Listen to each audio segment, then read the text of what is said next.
All right, and Anthony, we should play Rick's song here. Oh my God! What a dope! Our old producer Rick, who's now producing the Hot 97 morning show here in New York City. By the way, a lot of people wondering that we have no problems with Rick. We just moved on, and he moved on. He actually moved on first. You know, he got a gig with the boys down there in Philly for a while, and then he moved back to New York, and he signed up with Hot 97 to produce their morning show, and we wish him the best. Kind of hard to sit out 2 years, you got to move on. Yeah, we understand that, and whatever. I mean, we're doing fine, he's doing fine. And he's in the middle of some controversy over there at Hot 97. Just because as soon as I heard the song, I'm like, it's a Rick song. Got Rick written all over it. Rick wrote this thing. It's obvious.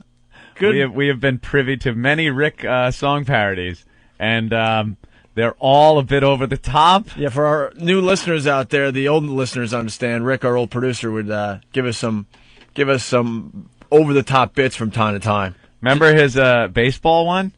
Do we have that? I don't know. Maybe somewhere. Is it online? Maybe Foundry or something? OAvirus.com, maybe they'll. OAvirus? OAvirus.com will post maybe some of Rick's over the top bits. The baseball one was just the most despicable racist song ever. And Rick is always like this. He'll write something and just, as you're going through, like we'll be joking on the air, we'll be talking about something, and Rick would just chime in with something so over the top and bad. Things that we were touching on, being subtle, surrounding it, letting the audience draw the conclusion, and Rick, right between the eyes, just bam, would hit you with it. The key word is Rick, subtle. How about being a little subtle with this? And then he was known as the guy that was pretty much over the top with his parodies and things like that. So he wrote a song. I'm just assuming he wrote it. He wrote most of this, I'm thinking. Yeah. Maybe he didn't, but he's definitely one of the singers in this song. He's singing in it. And it was a song about the tsunami. Yeah. And I guess very insensitive. And I guess there's a lot of people pissed off, and it made some of the papers in New York a lot of outrage. Asian groups very outraged. And I guess the latest is that the whole morning show decided to donate a week's salary. It was either this or get fired. They were told. They were pretty much told to donate a week's salary to the tsunami victims. Tsunami Relief Fund, yes. Huh? To the Tsunami Relief Fund. Yeah. So. The victims don't really need the money now, do they? No, not really. Yeah, I'm sorry, Anthony. That was a slip up there. Oops. So you want to hear Rick's song, or you want to hear the whole break? Yeah, because the break starts with the whole show arguing. Like, there's one girl that's involved with the program that didn't want any part of this and is kind of offended by it, I think, and didn't want to be involved. And then and wanted to make it perfectly clear to the rest of the crew that, look, man, this is not my thing. Yeah. I'm not into this. Which is perfectly reasonable. You don't want to be part of it, that's fine. But then the chick that's like running the show, what's her name? Miss Jones. Miss Jones? Miss Jones is just all pissed off at her and really coming back at her. And I see no reason for it. But, she gets that neck going, really lays into her. And it turned out she was right. The other one was right not to be involved because now they're in a little bit of trouble for this. Sure. The more I listened to it, the more I was happy Miss Jones was yelling at her. Just because you knew this girl was just like, I don't really. Even though she explained herself well, Miss Jones just had enough of this little PC bitch. It was really starting to hammer her, and I kind of enjoyed it. I don't know. I don't like Miss Jones in this exchange. She's not likable. She's really not likable. You just know. By hearing that, even though it's on the air stuff, you just know behind the scenes there's a lot of yelling going on, and it's her a lot of the time. Yeah, she's got an attitude. It's obvious. So you want to play the break then, you said? Yeah, let's hear the break, and then we'll hear the song. All right. Dr. Jeff? Yes. As usual. Hey. It's been a pleasure. Always my pleasure. I haven't heard the Tsunami song, but I would love to hear it myself. All right, well. I would. Now is as good a time as any. Starring the Miss Jones in the Morning Show players. Yes. Minus Miss Info. Of course. Okay, that's it, damn it. Why don't you just quit? Yeah. Why is it always minus you? Why aren't you going like everybody else? I'd show stop the song. that song is really offensive to me, and I opted not to involve myself. But why do you always have to try, like, if you feel that way, then why are you even on the show? Like, you always have to separate yourself. Nah, because I support the fact that all of you guys have the right to say anything that you want to and make fun of anything that you want to, and I understand that, especially in a tragedy, that's one way that people deal with things. But for me personally, I just felt that I needed to opt out of it because me personally, I couldn't deal with it that way. I couldn't make fun of that. And while we all respected that, because I don't think anybody was knocking your door down to come and ask for your vocals on the song. No, I mean, why do you? Well, wait. I'll let you finish. Let me finish, please. Yeah. Why do you always have to make it known that you're separate? Like, no, I feel like you always have to make it known. No, you do. No, you do. You always make it known that I don't feel that way. Even in celebrity drama, it's always I don't feel that way. But it's not always a question of if you agree or not. Just give the damn gossip. But I forget you're a journalist, right? Everybody else gets to say their opinion. Give me a break. Can I say one thing? My opinion. Can I just say just a minute, Envy. You can say after I'm done. Envy. Oh, what a bitch. Yeah. I'm talking over here. I'm talking. Let me finish. I'm talking. I'll tell you what, though, the more I listen to Miss Jones, the more annoyed I got at that other girl. Because even though the girl gave a very rational explanation, like, you know what, you have the right to make fun of it, I didn't even catch it. I mean, she's like, minus me.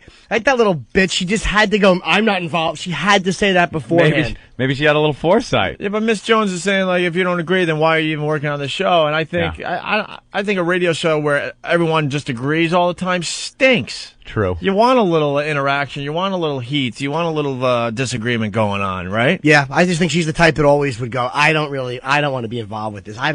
She's just the type that would just kind of mush out of everything funny. She's backing out of it. She's backing out of it because she sees trouble, I think. I think she's very perceptive. Yeah, but her explanation was very rational. But the song is hacky at best. It's hacky, so maybe she just didn't want to be associated with something that was kind of just hacky. No one's knocking your door down for vocals.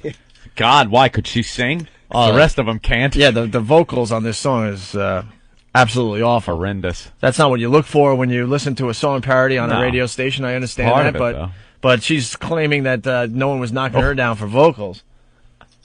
They're just showing Jay Leno on his appearance on The Tonight Show, and wow, he had like big afro going or something. All right, here we go. The rest of this. And info's not always about all of our opinions, but you don't. You always make it seem like it's like you're separate. If you want to be separate, be separate. If anything, I've go all the way there. No. Be separate and be off. You're misunderstanding. Of course I am, but I'll tell you what. Let's make it clear. Let's make it clear from here on out. You don't have to. You don't have to be a part of it. No, I'm trying to. No, you're not. You're not. You're always trying to undermine everything that's done here. That is so ridiculous. Okay, well, you guys have a nice day. We appreciate you. We appreciate you riding with us. And you had, of course, because it's the real. Do that? Can I say one thing? What? This portion of Ms. Jones in the Morning is sponsored by Sprint PCS. Brought to you by Sprint PCS. I don't feel that way. I was out of it. Who cares? Nobody's asking. You always trying to put our asses out of the line further than yours. I wouldn't say that. You can't do it, but that's what your attempt is. Anyway, Asians have a great, very healthy thing from a psychological point of view. Right, and I respect that, but it's bigger than it's bigger than the Tsunami song. It's bigger than the Tsunami song. It's every time there's an artist asked to be kissed or artist asked to be put out there, you want the invitations to the parties and to the this and the that, so you don't even do the job the way it needs to be done because you can have a different agenda. You want to in order to. I intend to. I take it the way it's given, and I'm not a damn fool. And I know you feel you're superior probably because you're an Asian, but you're not. That's really you're not. Racist. I know it is ridiculous. The fact that you could be superior. I would never say have a good day. Thank you. And tomorrow when I say how many stories to be done in celebrity drama, please follow that. Thank you. All right. Dr. Jess, sorry you had to be here while family is fighting, but it's a healthy thing. It is what it is. Family, but next time, just really say how you feel, please. Exactly. That's what I try to do. Always, even when it's not necessary. If I was there, mics would have been off. I'm going to be at the club tonight. No, it's not always necessary. Well, actually, I do bite my tongue. You know what? How about this? How about this? I'm going to call you now in the warm line. Let's necessary that. Let's me and you deal like that. Let's do it. You guys have a great day. And I'm glad. You notice how many times the guy has tried to start the song? Oh, I know. Anyone else listening in the background, and then you can hear him stopping it? Like, oh, boy. I want you to have the same heart that you're having now. Okay. All This is Hot 97, your official #1 station for hip hop and R&B. It's 9:55. We'll definitely see you tomorrow. I'll send my bill. Some of us will. Jesus. Well, the girl had to say, because I'm Asian. How does that not make you want to spit in her face? How many funny Asian women are there? None. Well, she obviously But she's not trying to be funny. She's just she's like Asian, the entertainment reporter. Yeah. Like I guess for J-Lo was at this club, and Yeah. she was seen with this person. Yeah, you know, that she's the type of thing. entertainment reporter. That's she's all she Asian. is. Right. And the other, the host there, Miss Jones, is pissed off at her because she doesn't want to put herself out there as the rest of the show does by doing maybe these controversial things. Not that she was trying to be funny, but it just figures that's her take on humor. Like, I'm Asian, so I don't appreciate that. And then she backs off, little coward. Well, I guess she had a personal stake in the tsunami thing, and, you know, it's kind of affected her more maybe than the others because she is Asian, and that area was ravaged by the tsunami. So perhaps she didn't want to be involved in this, was a little more offended by it, a little more sensitive. I would think an African-American woman like Miss Jones can understand something like that. I'm sure there are certain things that she's more offended by based on her race than other people would be. Good point, but the Asians should still be walking on someone's back and then giving them a hand release. Stupid idiot, you contribute nothing. Not one funny Asian woman in the whole country. An Asian woman has never made anyone laugh. You don't like, what's her name? Margaret Cho? Oh, she's terrific. Flat ass and big tits. What a dish. Like to smack her fat, expressionless face. We didn't say, do you find her funny? I mean, find her hot. No, I don't think she's funny. No. All right. Well, here's Rick's song. Finally, here it is. A lot of controversy over this. A lot of controversy. Not much comedy though.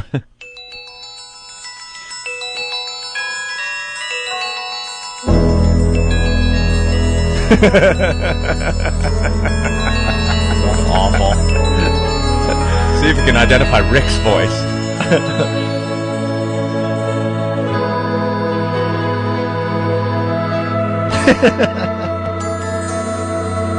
A lot of controversy over this song, Anthony. You know I love the kids. There was a time when the sun was shining bright.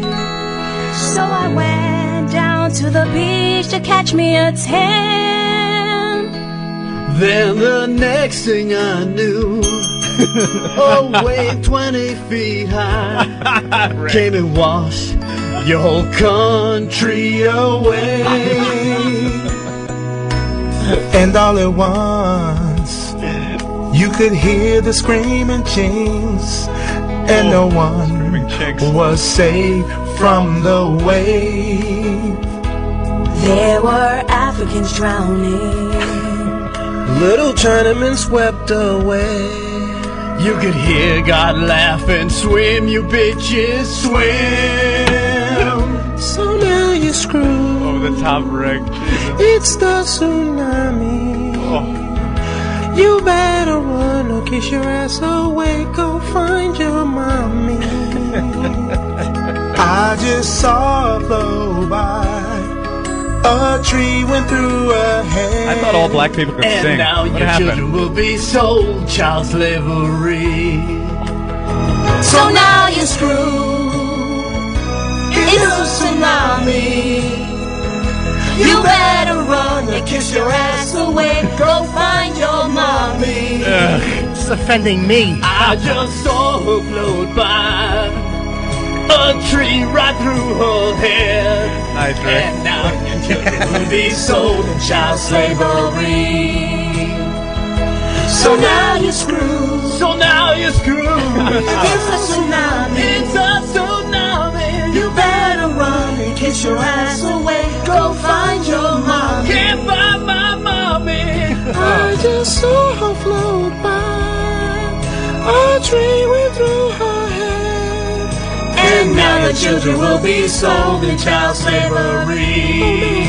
Please have the kids. I'll pay for all the kids. The little Indonesian kids, the little Asian kids, the Chinese kids, the black, well, not the black kids, but the white kids, the Puerto Rican kids. I love them all. I'll pay for everything. I promise. I won't touch them. Bubbles, come on, let's get these kids. I love the kids. Let's save the world. Let's please save the world. Please help us out. Tsunami, we're coming to help you. All you kids, we love you. Wow. All that needs after it is a fat guy going, son. Thought it was funny. Oh, boy. I know a girl, Sue, wants Tsunami. Well, throw it out there. Would it have been out of the question to have some of that rhyme? Just a line, maybe. Rhyme with another line. Nothing. And you could picture Rick singing. You know, he had his eyes closed and he was holding his headphones like he was really at the session. Yeah. Tsunami. Yeah, he's got to be over the top, Rick. Even vocally. Tsunami! All right, Rick. Well, there's an update from our old producer. Right. I'm sure they're very happy that they got some press on it. Oh, yeah. Look what Greaseman said. There is a double standard, though. As much as I'm all for it, you look what Greaseman said and got fired for, and you look at this, and there's no one's going to be fired over this. You don't think so? Nah, I don't think they should be. I don't think he should have been either. But I don't think so either. You know, this is something where black people have to look at it and go, look, you know, you can't have a double standard. If you want to, you know, allow people to do what they do in humor, don't get pissed off when it's, you know, whatever. Yeah, but, you know, you get that pressure from the groups, you know? Yeah. Some Asian group is really pissed off at that song. Do you think that they're going to fire people? I don't know. You just don't know. This day and age. Yeah, you don't know. I mean, you just don't know. Everyone's so hypersensitive. They get this knee-jerk reaction at the stations now, at the corporate level, not even at the stations, where they're like, what? What happened? I just read this. Oh, fire him. Get rid of him. Quick. Damage control. Mommy floated by, a stick went through her head. I know. And now your child will be sold into child slavery. Slavery. The worst part of any song parody, I think, is when you put the accent on the wrong syllable of a word to make it fit. Hey. Slavery. Another song parody I was going to get to here. One you did with your brother. What is this one? It's Drown, Cuban, Drown. Oh, my goodness. This is offensive. Yeah, it sure is. Drown, drown, Cuban, drown, drown, Cuban, drown, yeah, Cuban, drown, drown, drown, drown, Cuban, drown. Cuban, drown, drown, drown, drown, Cuban, drown. Cuban, drown, drown, drown, drown, Cuban, drown. Cuban, drown, drown, drown, drown, Cuban, drown. Cuban, drown, drown, drown, drown, Cuban, drown. Let's hear it for the refugees, give them a hand. For days just to open up a taco stand. 20 Cubans float on a wine bottle cork. Guantanamo Bay is just a 5-minute walk. Cuban drown, drown, drown, drown, Cuban drown. Cuban drown, drown, drown, drown, Cuban drown. Cuban drown, drown, drown, drown, Cuban drown. Cuban drown, drown, drown, drown, Cuban drown. We took all your relatives, stay away. Remember Ricky Ricardo, Babalu, Aye. Mamacita, she's as big as a boat. You'd shove a motor up her ass if you thought she'd float. Turn around, drown, drown, drown, drown, Cuban drown. Cuban drown, drown, drown, drown, Cuban drown. Cuban drown, drown, drown, drown, Cuban drown. Cuban drown, drown, drown, drown, Cuban drown. Cuban drown. Drown, drown, Cuban drown, drown, Cuban drown, yeah. Cuban drown, drown, drown, drown, Cuban drown. Drown, drown, drown, drown, Cuban drown. Cuban drown, drown, drown, drown, Cuban drown. Cuban drown, drown, drown, drown, Cuban drown. Cuban drown, drown, drown, drown, Cuban drown.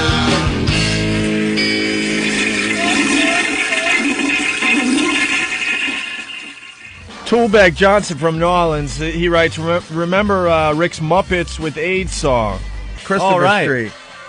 Do we have that? How to get to Christopher Street. Yeah. Come and play, everyone. Here is gay. That's Rick's song. Wait, which one is it? Christopher Street or AIDS Muppet Show? Christopher Street. Christopher Street. AIDS Muppet Show is another one. Oh, was that the follow-up hit? Yeah. Over the top, Rick, man. Another example. Gotta love the guy. Really fast. Our old producer, Rick, who's doing... He's got balls. Who's doing pretty well there at Hot 97 with the morning show.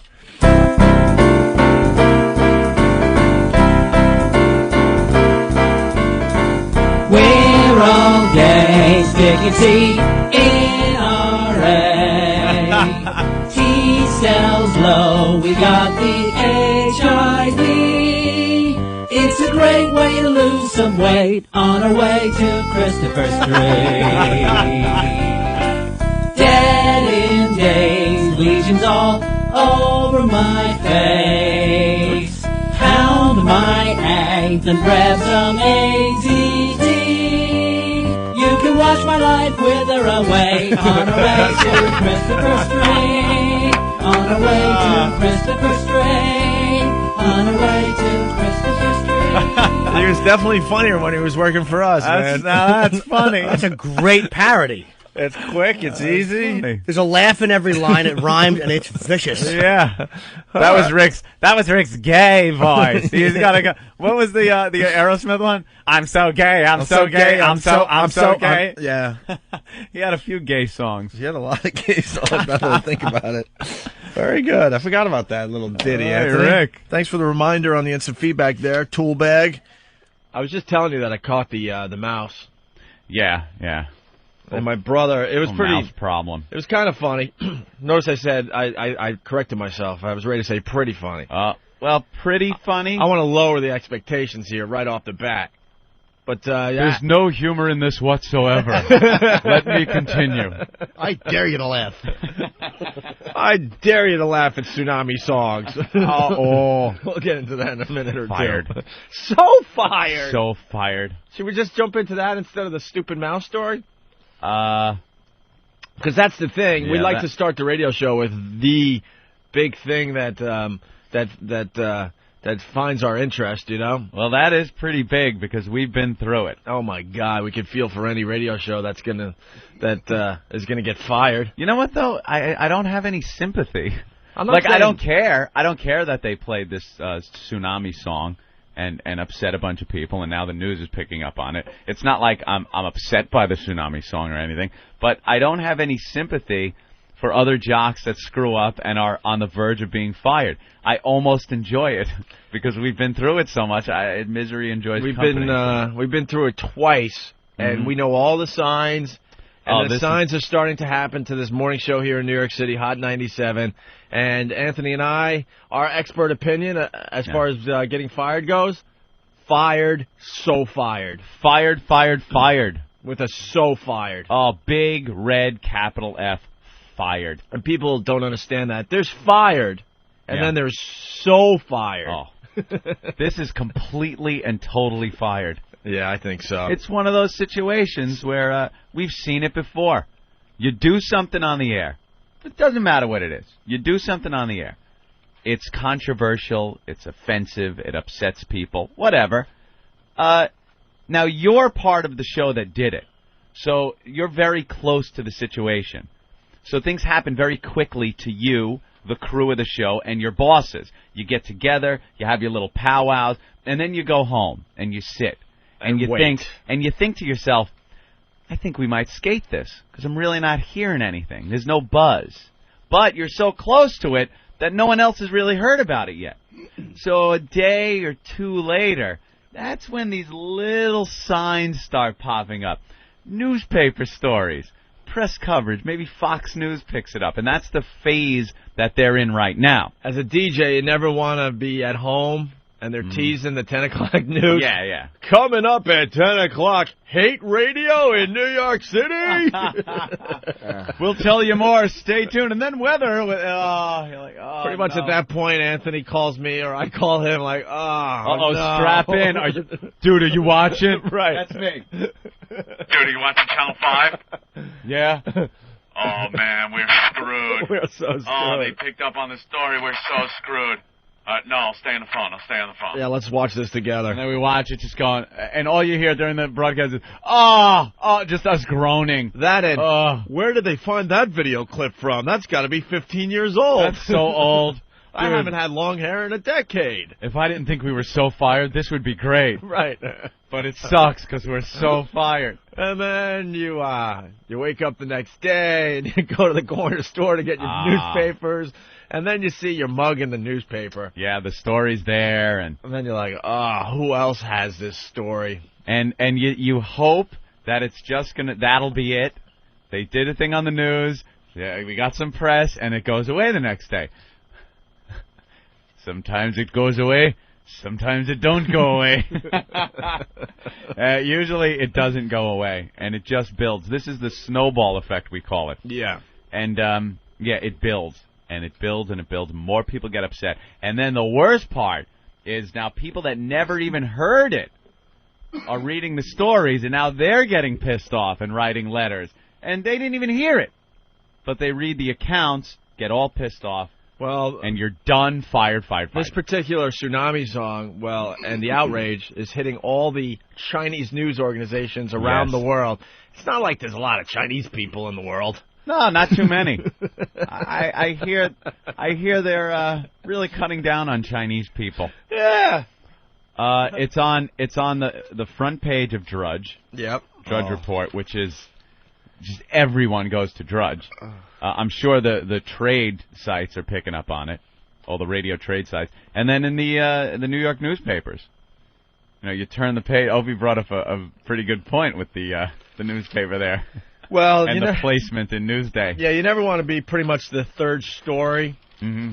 Where the first story is, coffins from Iraq. It's the front page headline on Newsday. It shows coffins heading back from Iraq. So now you flip the page, which is like that's just a horrendous story. And I'm glad they're finally showing the coffins with the flags draped on them. Yeah, by the way, because the government likes to hide the fact that actually this is a huge tragedy for a lot of people and families. They acknowledge that people are dying over there, but they certainly don't want they don't want to show it in any way, shape, or form. No funerals, no coffins coming back, nothing. Which is just absolutely horrific that they don't allow that. And then there's the C train disaster here in New York City. Somehow a homeless guy got into a switching room and lit a fire and burnt up all these relays and stuff. And it's an ancient switching room, is what they're saying. Right. It's been there forever. Was a homeless guy living in there? I don't know. He went in there probably to get warm, lit a fire. It got out of control and burnt up this switching room. He was living in there because we did a whole thing on the mole people. Yeah, they find places to live down there. There's thousands and thousands of people that live below the streets of New York City. Whole society. Thousands. It's a whole society. They come up during the day to do, menial tasks and jobs, panhandle, get their do all supplies. That. And then at night, there's some manhole covers all over the city where you could sit there and watch the people go back underground. Mm-hmm. They go into the subways. And the reason that the city is leaving these people alone down there, it would just be a major, major headache for the city if they decided to to get all these people out from underground, because then they would have to find housing, or these people would be walking the streets and bothering all the, the suits out there. So they just let them live. They just let them live down there. Yeah. And they start little fires and stuff, and in this case... Some of them have, improvised housing down there. They build these wooden frames, put burlap over them or something. They're shanties. And then and there's whole towns down there. There's an old Amtrak track they don't use anymore, and that's one of the big ones. I mean, this is a huge tunnel that they just haven't used in many, many years, and supposedly there's thousands of them down in that area. Some of the smart ones have tapped into electric, so they have power down there, and it's like Thunderdome. Yeah. Master Blaster runs it down. They have a mayor. I heard they have a mayor. They have like weird officials they elect. Is there some kind of hierarchy? Yeah. Bob showed me, because we live on 43rd Street, and there's train tracks running by, and he's like, that's where the mole people come out, and you could look down and see that there's like a little weird area. As a tear runs down Bob's cheek because he's upset that they have to live like that. Poor people have nowhere to go. Blubbering jackass. Yeah, but there's areas in New York City that people know that the mole people come out, and you can watch them come out for the day and then go back down, at night. Yeah. So and this guy lit a fire, burnt up this relay room, and you're thinking, all right, they just got to go down there and fix it. How long could it take? They're saying 3 to 5 years. 3 to 5 years to 3 to 5 years to fix it, to get the C line working again. It's going to be out of commission 3 to 5 years. And that will affect about 110,000 daily passengers. People a day. And some guy I was listening to the news on the way and brought up a good point. He goes, everyone's all up in arms about terrorism. And some homeless guy shuts down an entire subway line for 3 to 5 years. Where's the security at these switching stations? Right. Well, there are so many vulnerabilities in this city that they can never ever put enough security on. I think it's just a matter of where and when, Mm-hmm. when they strike next. Yeah, I definitely agree with you. Homeless guy knocks out an entire subway line for 3 to 5 years. And then the third... I didn't know what I was doing.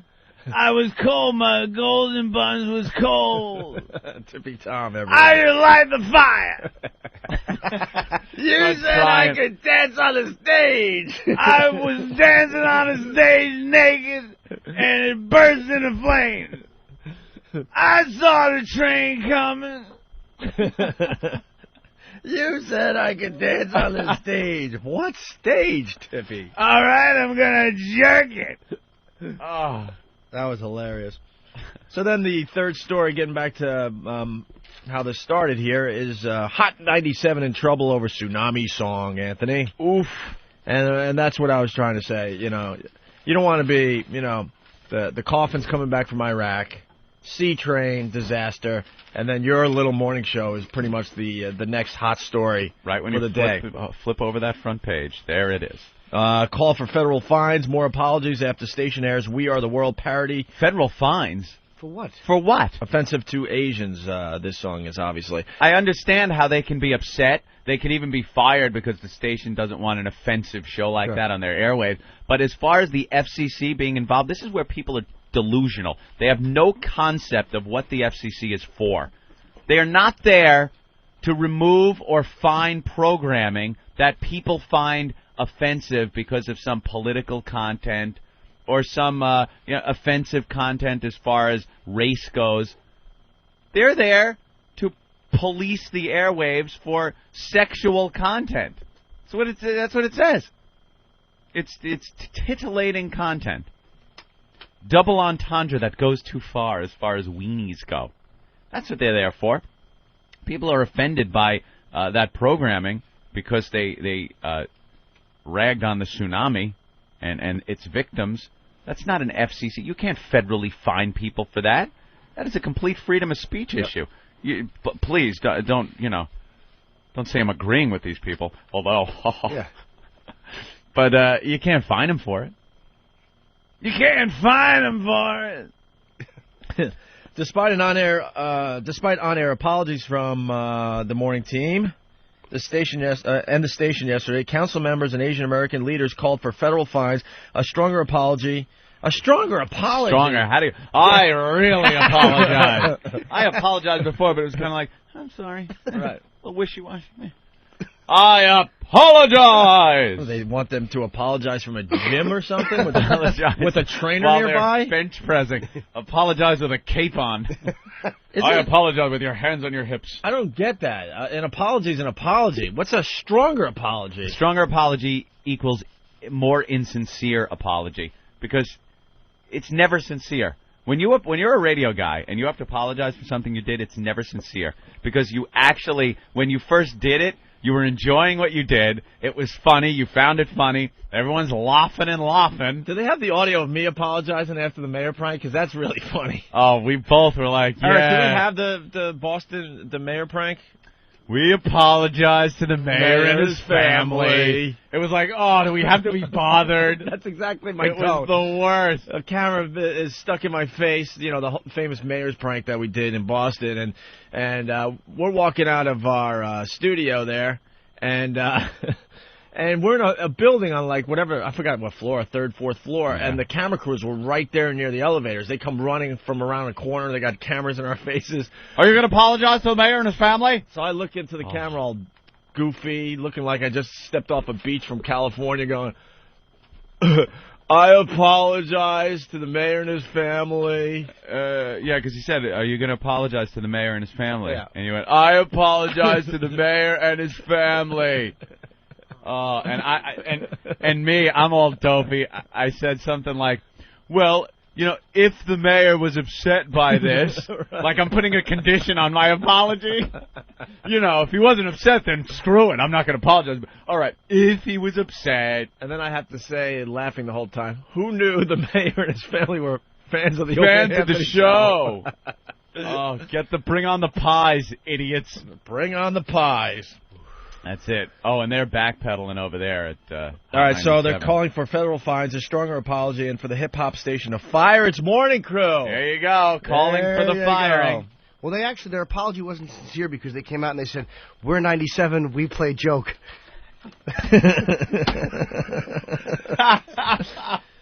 See, this is great, man. The song, to the melody of "We Are the World" was played several times since January 18th until it was halted Friday amid complaints. They got away with playing this thing a lot. Yeah, but look who the complaints from. One Hung Low. Can't be real. John Liu. Oh, it's John Liu. Proceeds from the original song, recorded in 1985, were used for famine relief in Africa, yes, which makes it kind of worse for some people, I guess. The parody's lyrics make reference to 20-foot waves and contain racial epithets. In addition to Miss Jones, the other on-air crew includes DJ Envy, Todd Lynn, and Miss Info, a Korean-American woman who was heard on air registering opposition to the song when it was first aired. We played that yesterday. Yes, their little argument on the air. Miss Info. Hey, she was smart. She got out of the whole thing. You know what? I respect her for, speaking her mind. I definitely respect her for speaking her mind. I mean, the song is hacky. It's awful, actually. It's not even funny, really. And she didn't want any part of it. My problem with her, although I agree with you, she did speak her mind, was that it was too... They were so annoyed at her because obviously every time something like this comes up, she backs out. Like, if this was the only case where she's like, nah, this is just not funny, I don't like it. Perhaps she just wants to keep her job. Good point. You know, it's a little rough when you're involved in a show like that where, you're doing things that could potentially be offensive to people. And it's rough to be involved in that and not worry about your job all the time. That's true. But, on the other hand, then don't be involved with that show. Then find yourself another job on one of those cutesy morning shows where they never get in trouble. Well, there's a councilman, John Liu, that's, the leader of this complaint. Falun Gong? And he says, did he really say this? This is utterly irreprehensible. I know. It shouldn't be... reprehensible. Just reprehensible. No ear is needed in front of that. This is utterly irreprehensible. That means there's no way it can be reprehensible again. It's been reprehensible and it cannot happen again. Because it's irreprehensible. That's way to blast the stereotypes, stupid. This will never again be reprehensible. Never! It degrades the more than 200,000 victims. It demeans all of us here in New York City and throughout the world who are engaged in trying to help these victims of the tsunami and its insult to humankind itself. These people are so fired. They caught up with Mr. Liu riding a bike with a big basket on the front full of wonton soup and fried rice to shove menus under doors. Those guys are out in full force. It's a blizzard here in New York City. Oh, you got to go. What a work ethic. But a work ethic. Asian guys are still on their bikes attempting to deliver food to us. Did you see the picture this is even worse, in the Daily News? Is a picture of how could they make fun of such a tragedy on page 5. It's a picture of Miss Jones with her hands on her hips, and then the picture behind it is all the washed out tsunami area. It's like the wreckage. Looks like Hiroshima after the bomb drop. Right, yeah. And here she is, just standing there with her hands on her hips, smiling. Looking all sassy. Almost like, look what I did. Scenes of death and destruction in Banda Aceh, whatever, Indonesia, are hilarious, right? Apparently the Hot 97 DJ, Miss Jones... It says are hilarious, right? Yeah, with the little comma and the question mark. It's even worded properly. Oof. She is irreprehensible. Totally irreprehensible. And this Asian guy, John Liu, have you ever heard of him before? No. That's why he's a problem. This is the first time anybody's ever listened to him. This is the first cause he's ever been able to latch on to. Now he's really going to push it. Yeah. He shan't go away. Yeah, no, they're in trouble. So this is cute. The other thing, because we are experts at this, like Anthony was saying earlier, the station posted an apology on the station's website. Oh, yeah. And they also made the whole morning crew donate a week's salary to the tsunami survivors. Well, that'll work. Or the tsunami relief efforts. Because management's plans to get the show out of trouble always succeeds, doesn't it? Stop it. Stop with you're grabbing at straws. You are grabbing at straws. The best thing management in this situation can do, and we know this, you put the show on the air and let them do the show. Yep. That's it. Ride it out, because it will go away. The more you make of it, the more other people make of it. The more you make of it, the more they pick apart what you're making of it and make it worse. Just let your show do the show. But that never happens, by the way. It never happens. Well, did you hear the suggestion management gave? They said that they wanted to have tsunami victims come and put them in stocks, and then the tsunami victims would throw egg rolls at their heads. I heard that they were doing that, and they actually even bought the egg rolls. And now they're not going to do that, so they have to take it to a children's hospital and hand the egg rolls out to terminally ill children. And our old program director, Dave Dickless, wonders why he's not in radio anymore. Yeah. Good move. Now Dave. we got to bring everyone up to speed. Basically, after we did the mayor's prank, his great idea to get us out of trouble was to put us in stocks in the middle of Boston, Faneuil Hall there. Yeah, and have the mayor throw pies at our face. And have the mayor throw pies at our face in front of, probably thousands of our insane listeners. Big press event, and that'll get us out of trouble with the mayor. Wrong, didn't work. They canceled that idea because me and Opie got on the air and said, we are not going to go and do this. And Dave got all mad. And then they figured they bought the pies already, so they figured another PR move is to have me and Opie go down to a children's hospital and hand the pies out to terminally ill kids while a photographer snapped away and put it in the paper. And when we got there, we felt all bad that they were doing this. We see the poor little sick kids walking around, and we didn't want to use them as pawns in our way to get out of trouble, so we just kind of, gave them the pies, told the photographer to get lost, and left that event and got fired. And then we took our beating. The end of this article never says, works, though. Anything management comes up with does not work. That's the point, we're making here. And then, finally, this quote at the end of the article, which just means they're so fired. We have to go after the station's advertisers. Yay, they're... Good That'll night. get the fear. Good night. Yep. Yeah, because all your advertisers are going to have sympathy for the fact that you made fun of the tsunami victims. Good night. And that's the reason they're fired, not because of the FCC. Mm-hmm. That's a rough one, too, man. We listened to that yesterday. It's like, hey, look, I believe... People say, but you want freedom of speech, but that's a rough one. It's like, if you're going to go after the tsunami, do it. But you got to be a little bit subtle about it. How many complaints you think are going into grape soda and Cheetos places? KFC is outraged. Well, here's the song everyone's talking about, Anthony. We also failed to mention that our old producer is producing this morning show. Oh, right. And we know damn well that he wrote this thing. We have no, I have no doubt in my mind that Rick wrote most of this song. I will bank on it. He's on the lead vocals, just singing his little lungs out. I will bank on Rick penning this one. I guarantee our old producer wrote this, or most of it. Mm-hmm. And I guarantee also he's really pissed off that his name's not being mentioned in all these articles. Yeah. Yeah, they're just saying the crew of the show. The crew.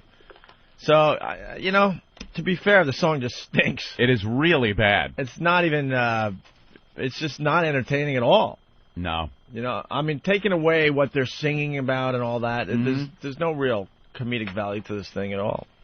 If you were to write a Tsunami song parody, what would you focus on to make it funny? The fact that they were saving the white people first. Yep. Yeah, stuff like that is good. The fact that people refused to cancel their vacations and were sunning themselves on the same beaches that thousands of people lost their lives. That's pretty good. A week prior. Uh-huh. Not bad. Things like that. Mm-hmm. I would focus on the child slavery and the fact that people had sticks going through their heads. See, now you're perfect for the Hot 97 show. What, do you have a copy of their official apology? Yes. This is the official statement from the morning crew there? And you know that they sat down with management. Actually, management just sat down. The show itself is never involved with the apology statement. We know this also. Statements get put out all the time. We were not involved in one statement that went out. They keep the show away. Management and some corporate-level douchebag PR person writes these things up. And every word is calculated. Hot 97 regrets the airing of material that made light of a serious and tragic event. We apologize to our listeners and anyone who was offended. Both Hot 97's program director and Miss Jones issued on-air apologies on Monday, stating that the material was offensive and should not have been aired. Now, here's the look what we do, so you can't be that mad at us because we're really good people line, which they always throw in. Hot 97 takes pride in its community involvement, and in the last few weeks has joined with broadcasters nationwide to raise money for victims of the tsunami.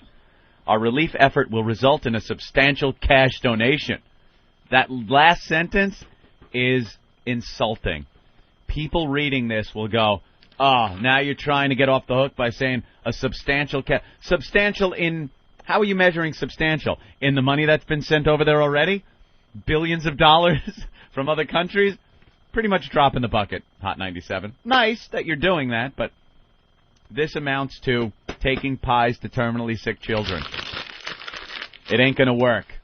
The apologies never work. You should just not say a word, put the show back on the air. It will die out in a couple of weeks at most. But no, they're going to make a stink. The people that are, want them fired are going to make a big stink, and management's going to get all shaky about sponsors being pulling their ads. They're fired. Got to fire. They're fired by Friday. I actually have a mathematic formula that I just fill in different names of jocks that screw up, and you just run the formula. They're already fired. They're already fired. We know. We've been there too many times. Are they still on the air? Here it is. I think they're on today. They got to be still on. Oh, they'll let them go on a couple of days after, like nothing happened, but in the long run, here's a song that has created a lot of controversy. It really is hacky and awful. Take a listen. Listen for Rick. Rick's on lead vocals, our old producer. He comes kicking in with a big, strong Bruce Springsteen voice. Singing his lungs out. With the kids, there was a time when the sun was shining bright. So I went down to the beach to catch me a tan. Then the next thing I knew, a wave 20 feet high came and washed your whole country away. And all at once, you could hear the screaming chains, and no one was safe from the wave. There were Africans drowning, little Chinamen swept away. You could hear God laugh and swim, you bitches swim. So now you're screwed. It's the tsunami. Not as screwed as you guys. You better run or kiss your ass away. Go find your mommy. I just saw her blow by. A tree went through her head. And now your children will be sold child slavery. So now you're screwed. It's a tsunami. Not as screwed as you guys. You You're better so fired. run, kiss your ass away. Go find your mommy. I just saw her float by. A tree right through her head. And now your children will be sold in child slavery. So now you're screwed. So now you're screwed. It's a tsunami. It's Delgado. You better run and kiss your ass away. Go find your mommy. Go find your mommy. I just saw her float by. A tree right through her head. Oops. And now your children will be sold in child slavery. Please not the kids. I'll pay for all the kids. No, we're Asian fired. Kids, little Asian kids, the Chinese kids. We are so The fired. white kids, the Puerto Rican kids. I love them all. I'll pay for everything. I promise. I won't touch them. Bubbles, come on, let's get these kids. We're on the unemployment line, just waiting for our checks. All you kids, we love you. Oh, that is so bad. This parody was The next written couple by of days, Pat temperature is Brummel. going to stay well above normal after a couple of days well below normal. Here's a look at your extended forecast for tomorrow. Sunshine, 60 degrees, Martin Luther King Jr. Day. Wow, a double We're going to see faux pas. temperatures in the low 2 for 60s. Tuesday. Mostly sunny. 2 for Tuesday. 2 for Broadcasters, effing up. You Two get- for Tuesday. That's right. Hey, let me backsell that. You heard Screaming Chinks and Martin Luther Coon on our 2 for Tuesday racism. My CD player was on continue play. Yes, sorry. it was. But it worked out perfectly. It was for us. on continue. Awful. They are so fired. When that screaming chink line comes in, it's just Oh, that is the worst. Yeah. Oh, you. Oof. A couple of lines you could have just fixed and made it like offensive, but not where they could grab onto anything. But yeah. Nah, it's just yeah. Brian from Jersey, what's up, Brian? Hey, O&A, what's going on? Hey, Sugar Tits. Although they Hi, never Brian. used gook, which was kind You of guys there? sensitive. Yes. Yeah, go ahead. Hey, what's going on? Finally got my virus back. Listen, I'm watching the news this morning, getting ready for work. Channel 11 actually playing the song. These guys are so screwed. Oh, no. Compounding everything. They played The part of the Chinaman song? was the part they actually screamed. They played on Channel 11's news this morning. Did they play Screaming Chink or Chinaman?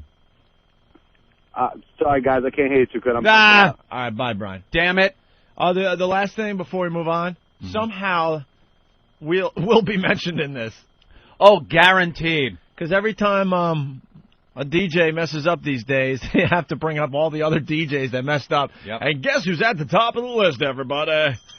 Number one with a bullet. Is the phone screwed up where they won't hear me? Is that what it is? Because we better take care of that. No. That guy couldn't hear me. He couldn't hear you at all? I think not. Let's take another call and see. All right, Max. Hey, what's going on, guys? Hey, Max. How you doing there, Max, Sugar can you Face? hear me? Hey, Max, can you Yep, hear? we can hear. I can hear you barely. Oh, barely. Anthony. See, there's a little problem with my volume. Hey, Max! What's up, guys? Got a question for you. Here in 2 years, will we be able to subscribe to their program on XM Radio? Hold on, I'll answer that. 'Cause the only reason Anthony and I were able to move on with our careers is because we do have... I'm checking out. All right, whatever. Let's go to John in Nolens. We're going to be in Nolens when? Soon. 2 weeks? Less than 2 weeks. Super Bowl Sunday, Monday, and Tuesday. That's right. Let's go, John. How you doing this morning, boys? Pretty good. You know, yesterday I was listening to Anthony. I think you have some psychic powers. Sean Hannity had some woman, Lisa G, on the show. Who is that woman? Oh, Lisa G is she's been. Can I call her a C? Why? We don't know If her. she had something bad to say about us, I'll laugh openly because she's been trying to get a job with us for years. All she had to say was blah blah blah. Psycho Mark would have more insight than her. Oh, okay, yeah. No, she's a bore, and we weren't interested in bringing her aboard or any other woman, quite frankly. I heard Hannity went to bat for you guys the other day on the air for something. Hannity, we have a good relationship. We with really Hannity. have a great relationship with Hannity. He's a good guy. He understands what we do, and I understand what he does. That's for sure. Yeah, he tried to get you guys in there pretty good, and she wouldn't shut up. Finally, when she shut her mouth, he brought it up. Opie and Anthony, they had a chance. They rebuilt themselves. They did something stupid, and even they'll admit they should have got fired. Yeah. So he brought you guys up, and like I guess Anthony said it. Every time it comes up with Hot 97, you guys are tops on the list. Oh, I know. We get mentioned along with that one. Awesome. You're the measuring stick. You're the standard. I know. I'm just waiting for us to waiting for them to drag our names into the whole Tsunami song. Which, quite frankly, I'm not going to lie. Yeah, great. More publicity for us. I don't care. Yeah. I'm surprised they haven't dragged us into that yet. I just hope no one gets confused and thinks we wrote it not because it's offensive, because it's just an awful song parody. Yeah. Doesn't rhyme. Oh, is that an awful parody? Yeah, why don't we take a break? We'll talk about the Tsunami song. It's all over the news. It's too. heating up, and there's a rumor that the morning show is suspended today. If that's true, that means it's just a matter of time. Within a day or two, that a few of them, if not the whole show, is fired. We know this. Yeah, we know this game. Seen it, been through it a couple of times. So we'll have to see if they're gonna survive or be tossed out on their asses. And we're back with the Opie and Anthony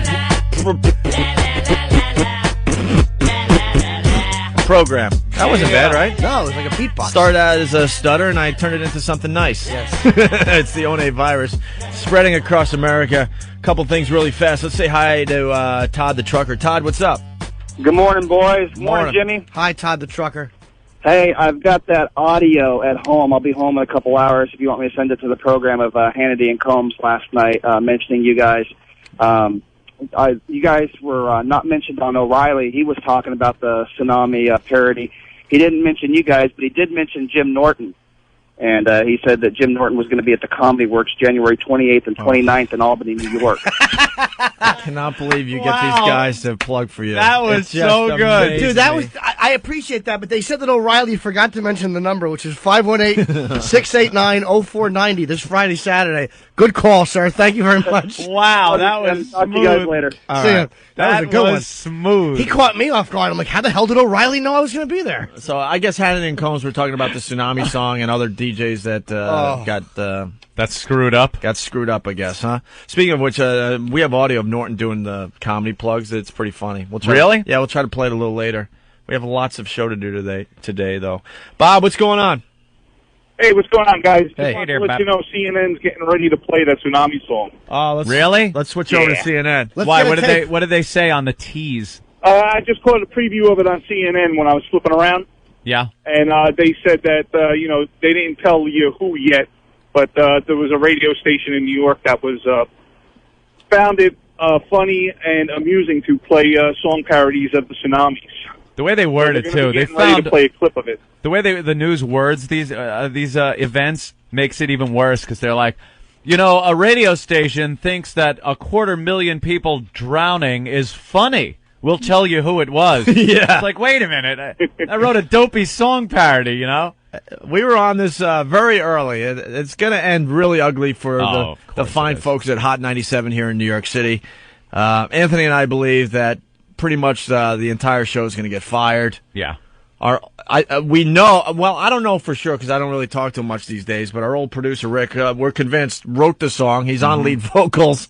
Right. And I was thinking, man, Rick, didn't you learn from what happened with us with the Sex for Sam thing? Just don't put yourself out there like that. It's undefendable. It's just there's no defense for screaming chinks in a song parody. It just doesn't wash with the media. And the latest we're hearing, I'm not sure if it's true that the morning show got suspended or something. Did they? Somebody was on the line. We couldn't get to him, saying that the show was suspended. Well, you guys always talk, and you're right, about how awful management is in these situations. And I'm reading the apology, or I'm looking at the apology they issued, and it's just such an awful, sanitized wording. There's nothing human about the wording. If they came out and go, look, what we did was appalling. We're sorry. We was trying to be funny, and it was just terrible. Yeah. I mean, there's a way to word things where people go, all right, well, that sounds kind of Try to be funny. Sometimes we miss the mark. Yes, we missed it by 220,000 people. We apologize that the drowning children wasn't as amusing as we had originally anticipated. Yeah, exactly. What do you think? We thought God cleansing of all people in Indonesia would be kind of a rib tickler. Hey man, I understand people going, what are you talking about, Ope? But seriously, what were they thinking? And that's coming from us. Yeah. We know how to get pretty edgy and crazy. Duh. See, when we would put song parodies together or get song parodies from our listeners and play them, it was under the banner of Most Offensive Song contest. Remember when we did that? Sure. We presented this as the most offensive song. Write one, record one, and send it in. And then we played them, warning everyone every 2 seconds, remember, this is the most offensive song contest, so the purpose of it is to be offensive. Yep. And by doing that, we got away with playing probably some of the worst, most offensive songs ever. Ever. And, we were safe. Yeah. We were safe. It has to be a great parody, I think. For it to fly at all, it has to be a great where people look at it and go, all right. No, it's all, honestly. Bad subject matter. No, honestly, it doesn't matter if it's a great parody. It's all in the way you present it. It's all in the presentation. It's all in the presentation. It's all in the context. If you're saying right off the bat, listen how horrible this is. Right. Then you could get away with it. We're letting people in on a big secret here. I was talking to Jimmy at breakfast yesterday after the show going, what amazes me about things is, the Tsunami song that Hot 97 did, which is honestly, if they're listening, really hacky, and it's just awful. It's not entertaining at all. It's just, it's hack stuff that a college radio station might play, okay? But they're getting a lot of attention, and I'm hoping that they have balls over there to protect the morning show and let them slide. Because if they do, they're going to get huge ratings here in New York City. Absolutely huge ratings. But I think they're gonna pussy out like every other radio company does, and they're going to fire the whole gang. Okay. Yep. But with that said, so they play the Tsunami song, and there's outrage everywhere. We've been playing the Tsunami song every day. The reason we could get away with it is because now we're presenting it as news. But it's still the same song that is pissing off a lot of people. There's no outrage. But it's like I said, it's all in the presentation. Now we're saying, look how awful this song is, and now it's a news event for us, so we're allowed to get away with it. Right. Another example of that was the whole Janet Jackson thing at the Super Bowl last year. Janet Jackson does her thing, everyone is outraged, right? But then the news channels played it hundreds and hundreds of times, presenting it as news and the setup and the presentation. So they were allowed to show it again, which is probably pissing off parents and children all over the world again. But it's okay. Right. Because you present it as news. It's how it's presented. Exactly. Well, do you know, I happen to have a little bit of a news clip of the way the news spoke about the Hot 97 song, and it wasn't good. They weren't particularly complimentary. No. Ugh. I watched this last night. I really felt bad because, obviously we all know Rick, and I like Todd's a buddy of mine who's on the show. And bad, not good. I just know Rick wrote most of that song because he's on lead vocals. He's just so proud and he's just belting it out. We were always commenting on how over the top Rick is, and I'm just waiting for our names to get dragged into it. Yeah. The producer of the Tsunami song, little known fact, was also the producer of Opie and Anthony when they did their Sex for Sam stunt at St. Patrick's Cathedral back in 2002. If they get fired, then you'll really see the floodgates open. And dude, our names will be dragged in because it'll be like, here's other stupid things that shock jocks have done. Wasn't the first time either for Opie and Anthony. They were fired in Boston for saying the mayor. Oh, all right, we get it. No. Mayor Dirty Bum. We got some news on the Boston mayor. We'll get to that a little later. But all right, here's the news clip that Jimmy brought in. The tsunami killing an astounding 212,000. Wait a minute, that's not a real a real newsman, is it? That's how. That is a real news guy? That's how I say tsunami every time I say tsunami. Tsunami. Wait, is that the first part of the clip? I hope you got the whole thing. They just announced on the air that the show is gone.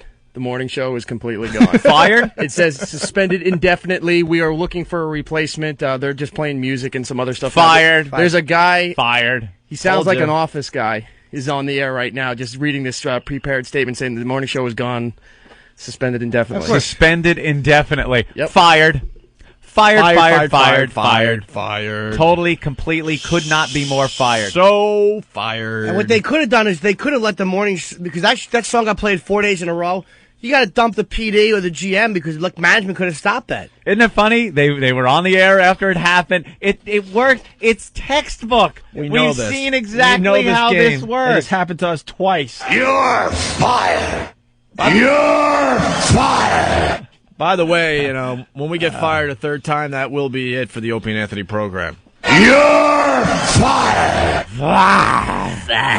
On their station right now, they're also playing the Asian Kids rebuttal song. What? We have a copy of it right here. Please. There's an Asian Kids rebuttal song? Yep.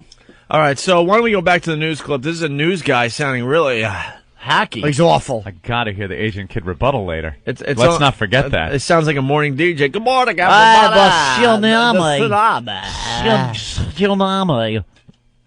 The tsunami killing an astounding 212,000 and leaving 6,200 others missing, with families torn apart, leaving children orphaned, and with a worldwide relief effort underway. Who would poke fun at this? Oh, no! Never good. Oh, no! Oh, did you hear the wind-up? The wind-up. Oh, that's a Roger Clemens fastball right down the pipe. The guy would know. You're not hitting that one, man. List all the devastation and then follow it with who could find this funny. Never a good segue. I'm surprised it didn't include, broken beach chairs. Every possible thing that bad happened, he was throwing in there. Oh, no. Effort underway. Who would poke fun at this?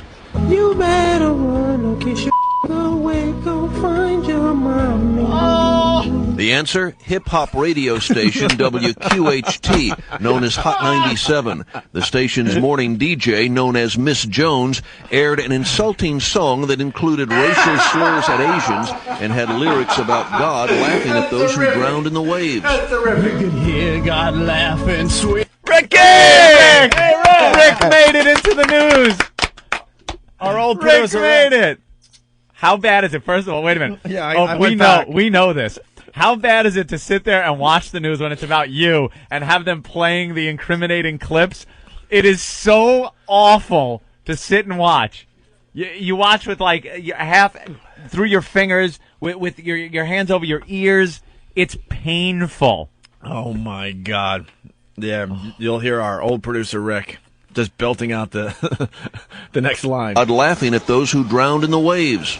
You can hear God laugh and swim, you swim. Jameson Gong, with the Organization of Chinese Americans, says Asian Americans are outraged. People from all over the community talk about what to do, rallies, protests, sending letters to the FCC. The station, owned by Emmis Communications, aired the song 4 days before pulling it.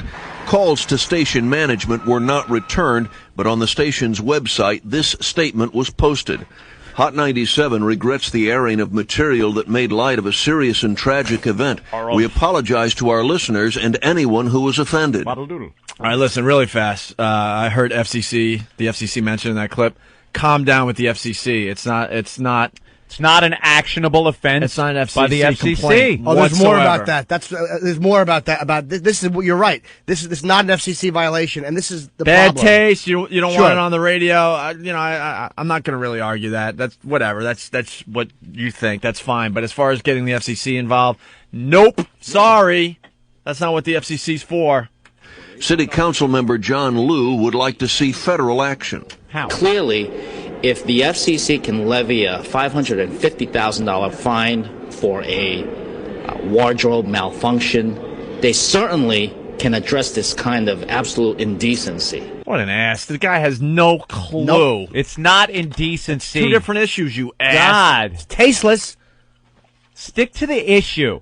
You were offended by it. It offended a lot of people. For some reason, if the company, Emmis, doesn't want to employ people that do these types of things, they have reason to fire them. But as far as federal fines and the FCC being involved, no, not a leg to stand on. Nope. No. You can't start fining people for this type of content. You can't. How would you? You couldn't do a show. It's bad enough, the sex stuff that has to be, you got to weave in and out of things in order to even get some type of adult-oriented conversation on regular radio without being fined. That's bad enough. If you start making content that offends, what about it? You get a right-wing political talk show is completely offending liberals and vice versa. You know, you listen to Air America, it's completely offending Republicans and conservatives. What are they going to complain now? I'm offended. I find this indecent. I find what he is saying about welfare reform indecent. Fine them. You're insane. In Canada, this would be a finable offense for that reason. They are they really are like socialist mentality up there. And I mean, I love Canada. I know I crapped on them the other day, but this is the type of stuff that you can't play because it's offensive to a certain group of people racially. It's just revolting. Yeah.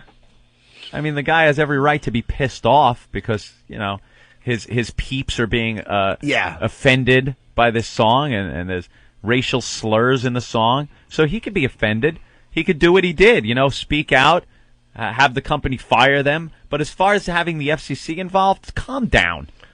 Just calm At least down. Canada stands by its talent, though. I mean, first, didn't they fire Starr and Buck Wild with the first ones they fired? Yeah. Off 97, and then these guys. It's like, come on. Sometimes you got to stand by the radio talent. It's an automated process with these radio companies. It is an automated process. It is so predictable that a machine might as well do it. Dude, we knew exactly how this was going to play out. I would love to see the radio station or the company itself, you know, stand by these guys, but honestly, this is a tough one, man. And this is coming from us. It's just a tough one. If they got they- the whole effing world focused on this thing. If they just ignored everybody and let them do their show in a week, 2 weeks, this would be over. Go away. Old news and done with. For some reason, these companies cannot grasp that concept. They knee-jerk, they panic, they see it showing up on the news, and they think it's going to turn into something. It doesn't. It doesn't turn into something. People can say boycott the advertisers. A few will get calls. A couple might even pull their ads. But you know something? As time goes by, they get them back. Other people come in, they forget about it, and it will go away. The worst thing they do is exactly what they do. Knee-jerk. They let them get on the air for a couple of days after it happens, and then the hoopla starts, the media picks up on it, it snowballs like we were talking about, and then the company freaks out, pulls them off the air. Dude, textbook. And an awful apology. An insincere management insincere apology to try Most to smooth apologies, things over. when celebrities in general, mess up and you get the apologies on TV, just about every single one of those apologies is a joke. It really is. It's written by a lawyer. Written by lawyers. There's no real feeling or emotion. No sincerity. There's nothing to do with the actual person that's in trouble. Jay Leno's They had Johnny nothing to do speech with was it. more sincere. Yeah, exactly. If But you're going to make an apology, like I had to apologize recently for something, and so you don't have somebody else write it. You just tell the person, look, I'm sorry. It was dark. You were on your stomach. I didn't realize it was the wrong one. I apologize. I should have stopped when you were crying, but it felt a little too good. The BM one. But getting to the heart of the subject, though, man. I mean, it was just stupid. Yeah. In this day and age, I mean, we got fired. We were on top of our game. We were it's written out now on CNN. The lyric. Hey, it's Rick's lyric. You can hear written the screaming out. Shanks, little Chinaman swept away. Wait, you can hear God laughing, swim, you bitches, swim. Oh, they're so done. CNN. Oh, the Cafferty file. I'm sure he's just really enjoying this. He's even styling his hair like O'Reilly, this bore. Yeah, let's say hi to Kevin in Jersey. Kevin. Hey, how's it going, guys? Hey. All right, I was just flipping over there, and they had some guy, Jem from the Rough Riders, who's supposed to be an Asian American, just had a rap that just completely bashed Miss Jones or whatever her name is. Really? We think we have a song here, which is a rebuttal. We got it. We're gonna do both right now. Because Asian rap is a really hot seller on Hot 97. You groveling idiots, Emmis. Well, what I was trying to say, what were they thinking? I mean, with the climate of radio and you and I losing our jobs on the top of our game, should have sent out a signal to everyone. No one's safe. No one's safe, and they don't have ratings to begin with. Okay, whatever. So, it was They're just doing a CNN poll. How should they be punished? Yeah.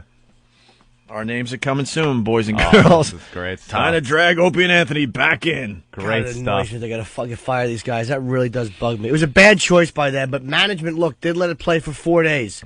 And I hope Star and Buck Wild murder that station if you fire them. You're going to lose. Look what happened to NEW, you asses. I know. They dumped the one show, and the point was raised yesterday. If you guys can get dumped, anybody can get dumped. There's no way they're going to be protected if you guys weren't protected. Just stupid. Millions of dollars the station lost. Millions. Poor Rick, man. Yeah, man. I feel bad for him. It's the worst just going through this stuff multiple times. Right. And Rick is not management. He didn't say 4 days in a row you could play it. Yeah. Who's this? Just wrote it. Hello? Yeah, what's up? Go ahead. Who's this? Hey, this is Nonstop. I'm a truck driver. All right, what's up, Nonstop? How you doing? Hey, I got your guys' your subscription here and all that. Listening to your show right now. Hey, I think you guys should start using a little more profanity. Do you? Yeah. Why is that, sir? I don't know. I just think your show's gotten a little more boring. I noticed you guys lately, you've been cutting back on the profanity. All right, well, we want the listeners, and we want the listeners to cut back a little too. It's not all about just cursing. That isn't what the freedom of satellite radio is all about, and we've said that many times. It's not just about being able to get on and curse. It's about being able to discuss anything we want. The listeners are the biggest violators of it. They call up, you guys call up, and every other word is F this, and it completely takes away from the conversation. We curse when it fits. Make for an interesting conversation. Yeah, and that's when we throw it in, when it fits. It's a It's a self-policing thing because again, we fall into the trap. I'm human. I just overuse it. All right, hey, go hit a fucking tree. Yeah, you silly goose. Forgive me, I didn't mean to get so rough. Damn it, I understand. You beat me to it. That was like a softball pitch. Well, I don't like that type of language when I have my young son Drew Boogie in the car. All right, listen. Poor Rick, man. So, He's flipping out right now. Yeah, I'm but it was sure. just stupid, man. Yeah, well, so is Sex for Sam. We understand. No, honestly, we didn't think we'd get fired at the time because the climate of radio was such that if you're bringing in huge ratings and making a lot of money for the company, they're not going to fire you over that. But now, after we got fired, that sent out a signal to everyone, watch your ass. Yep. And Bubba and the regular guys, they dumped a lot of people all over the country. You can't be writing a Tsunami song thinking that you're going to be safe is all I'm saying. I mean, if you want to write a Tsunami song, go for it. But I'm thinking as a radio guy, this could be the thing that could get us fired again. And I don't feel like getting fired anytime soon. No, I kind of like to have a job for a little while. I want to put in another 2 years, and then then we'll get fired, and then we'll retire. Yeah, swim, you bitches, swim. Water doodle, the tsunami. Watch the tree go through her head. Little chinks. I apologize. Water doodle, bone dry. No one's bone dry after the tsunami. Yeah, you guys wouldn't get in trouble for a song parody like that because it's just you wouldn't. The difference is you're not groveling. If they complained about it, you just go drop dead and hang up. You wouldn't get in trouble for that. Well, I don't know. Plus, you're on a terrestrial. All right. Well, Makes a big difference. Yeah. Here's the song that everyone is outraged about, Anthony. Oh, you're going to play the outrage song? Yeah. The Tsunami song, and then we'll play the Asian response? Yeah, we'll have to do that, and it's all in the setup. So I want to make it perfectly clear that this is the song that. All right, and Anthony, we should play Rick's song here. Oh my God! What a dope! Our old producer Rick, who's now producing the Hot 97 morning show here in New York City. By the way, a lot of people wondering that we have no problems with Rick. We just moved on, and he moved on. He actually moved on first. He got a gig with the boys down there in Philly for a while, and then he moved back to New York, and he signed up with Hot 97 to produce their morning show, and we wish him the best. Kind of hard to sit out 2 years, you got to move on. Yeah, we understand that, and whatever. I mean, we're doing fine. He's doing fine. And he's in the middle of some controversy over there at Hot 97. Just because as soon as I heard the song, I'm like, it's a Rick song. Got Rick written all over Rick wrote this thing. It's obvious. Good. We have been privy to many Rick song parodies, and they're all a bit over the top. Yeah, for our new listeners out there, the old listeners understand. Rick, our old producer, would give us some over the top bits from time to time. Remember his baseball one? Do we have that? I don't know. Maybe somewhere. Is it online? Maybe Foundry or something? OAvirus.com, maybe they'll. OAvirus? OAvirus.com will post maybe some of Rick's over-the-top bits. The baseball one was just the most despicable racist song ever. And Rick is always like this. He'll write something and just, as you're going through, like we'll be joking on the air, we'll be talking about something, and Rick would just chime in with something so over the top and bad. Things that we were touching on, being subtle, surrounding it, letting the audience draw the conclusion, and Rick, right between the eyes, just bam, would hit you with it. The key word is Rick, subtle. How about being a little subtle with this? And then he was known as the guy that was pretty much over the top with his parodies and things like that. So he wrote a song. I'm just assuming he wrote it. He wrote most of this. I'm thinking. Yeah. Maybe he didn't, but he's definitely one of the singers in this song. He's singing in it. And it was a song about the tsunami. Yeah. And I guess very insensitive. And I guess there's a lot of people pissed off, and it made some of the papers in New York a lot of outrage. Asian groups very outraged. And I guess the latest is that the whole morning show decided to donate a week's salary. It was either this or get fired. They were told. They were pretty much told to donate a week's salary to the tsunami victims. Tsunami Relief Fund, yes. Huh?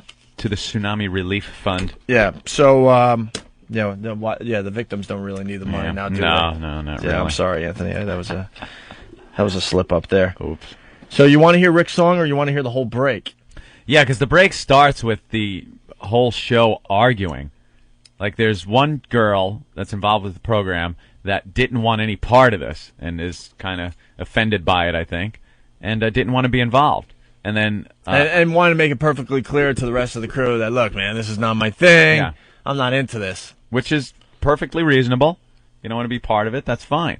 But then the chick that's like running the show, what's her name? Miss Jones. Miss Jones? Miss Jones is just all pissed off at her and really coming back at her. And I see no reason for it. But, you know, she gets that neck going. Really lays into her. And it turned out she was right. The other one was right not to be involved because now they're in a little bit of trouble for this. Sure. The more I listened to it, the more I was happy Miss Jones was yelling at her. Just because you knew this girl was just like, I don't really. Even though she explained herself well, Miss Jones just had enough of this little PC bitch. It was really starting to hammer her, and I kind of enjoyed it. I don't know. I don't like Miss Jones in this exchange. She's not likable. They're a little. Yeah, she's really not likable. You just know. By hearing that, even though it's on the air stuff, you just know behind the scenes there's a lot of yelling going on, and it's her a lot of the time. Yeah, she's got an attitude. It's obvious. So you want to play the break then, you said? Yeah, let's hear the break, and then we'll hear the song. All right. Dr. Jeff? Yes. As usual. Hey. It's been a pleasure. Always my pleasure. I haven't heard the Tsunami song, but I would love to hear it myself. All right, well. I would. Now is as good a time as any. Starring the Miss Jones in the Morning Show players. Yes. Minus Miss Info. Of course. Okay, that's it, damn it. Why don't you just quit? Yeah. Why is it always minus you? Why aren't you getting in like everybody else? That song is really offensive to me, and I opted not to involve myself. But why do you always have to try, like, if you feel that way, then why are you even on the show? Like, you always have to separate yourself. Nah, because I support the fact that all of you guys have the right to say anything that you want to and make fun of anything that you want to, and I understand that, especially in a tragedy, that's one way that people deal with things. But for me personally, I just felt that I needed to opt out of it because me personally, I couldn't deal with it that way. I couldn't make fun of that. And while we all respected that, because I don't think anybody was knocking your door down to come and ask for your vocals on the song. No, I mean, why do you? Well, wait. I'll let you finish. Let me finish, please. Yeah. Why do you always have to make it known that you're separate? Like, no, I feel like you always have to make it known. No, you do. No, you do. You always make it known that I don't feel that way. Even in celebrity drama, it's always I don't feel that way. But we're not. It's not always a question of if you agree or not. Just give the damn gossip. But I forget you're a journalist, right? Everybody else gets to say their opinion. Give me a break. Can I say one thing? My opinion Can I just say just a minute, Envy. You can say after I'm done. Envy. Oh, what a bitch. Yeah. I'm talking over here. I'm talking. Let me finish. I'm talking. I'll tell you what, though, the more I listen to Miss Jones, the more annoyed I got at that other girl. Because even though the girl gave a very rational explanation, like, you know what, you have the right to make fun of it, I didn't even catch it. I mean, she's like, minus me.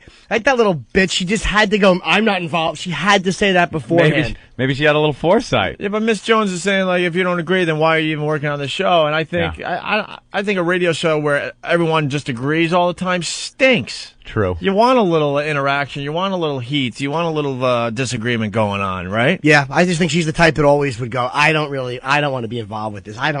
She's just the type that would just kind of mush out of everything funny. She's backing out of it. She's backing out of it because she sees trouble, I think. I think she's very perceptive. Yeah, but her explanation was very rational. But the song is hacky at best. It's hacky, so maybe she just didn't want to be associated with something that was kind of just hacky. No one's knocking your door down for vocals. God, why? Could she sing? The rest of them can't. Yeah, the vocals on this song is absolutely awful. Horrendous. That's not what you look for when you listen to a song parody on a radio station. I understand that, but she's claiming that no one was knocking her down for vocals. They're just showing Jay Leno on his appearance on The Tonight Show, and wow, he had like big afro going or something. All right, here we go. The rest of this. And info's not always about all of our opinions, but you always make it seem like it's like you're separate. If you want to be separate, be separate. If anything, go all the way there. No. Be separate and be off. You're misunderstanding. Of course I am, but I'll tell you what. Let's make it clear. Let's make it clear from here on out. You don't have to be a part of it. No, I'm trying to. No, you're not. You're not. You're always trying to undermine everything that's done here. That is so ridiculous. Okay, well, you guys have a nice day. We appreciate you. We appreciate you riding with us. And you had, of course, because it's the real. Do that? Can I say one thing? What? This portion of Miss Jones in the Morning is sponsored by Sprint PCS. Brought to you by Sprint PCS. I don't feel that way. I was out of it. Who cares? Nobody's asking. You always trying to put our asses out of the line further than yours. I wouldn't say that. Well, you can't do it, but that's what your attempt is. Anyway, Asians, have a great... Very healthy thing from a psychological point of view. Right, and I said, I respect that, but it's bigger than it's bigger than the Tsunami song. It's bigger than the Tsunami song. It's every time there's an artist asked to be kissed or artist asked to be put out there, you want the invitations to the parties and to the this and the that, so you don't even do the job the way it needs to be done because you have a different agenda. You want to in order to. I intend to. I take it the way it's given, and I'm not a damn fool. And I know you feel you're superior probably because you're an Asian, but you're not. That's really you're not. It's racist. I know it is ridiculous. The fact that you could be superior. I would never say that. Have a good day. Thank you. And tomorrow when I say how many stories to be done in celebrity drama, please follow that. Thank you. All right. Dr. Jess, sorry you had to be here while family is fighting, but it's a healthy thing. It is what it about is. Family, but next time, just really say how you feel, please. Exactly. That's what I try to do. Always.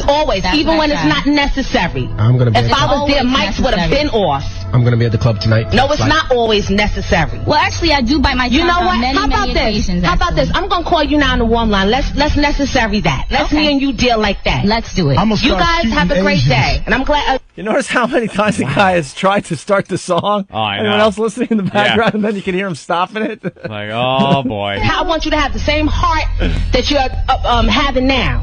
Okay.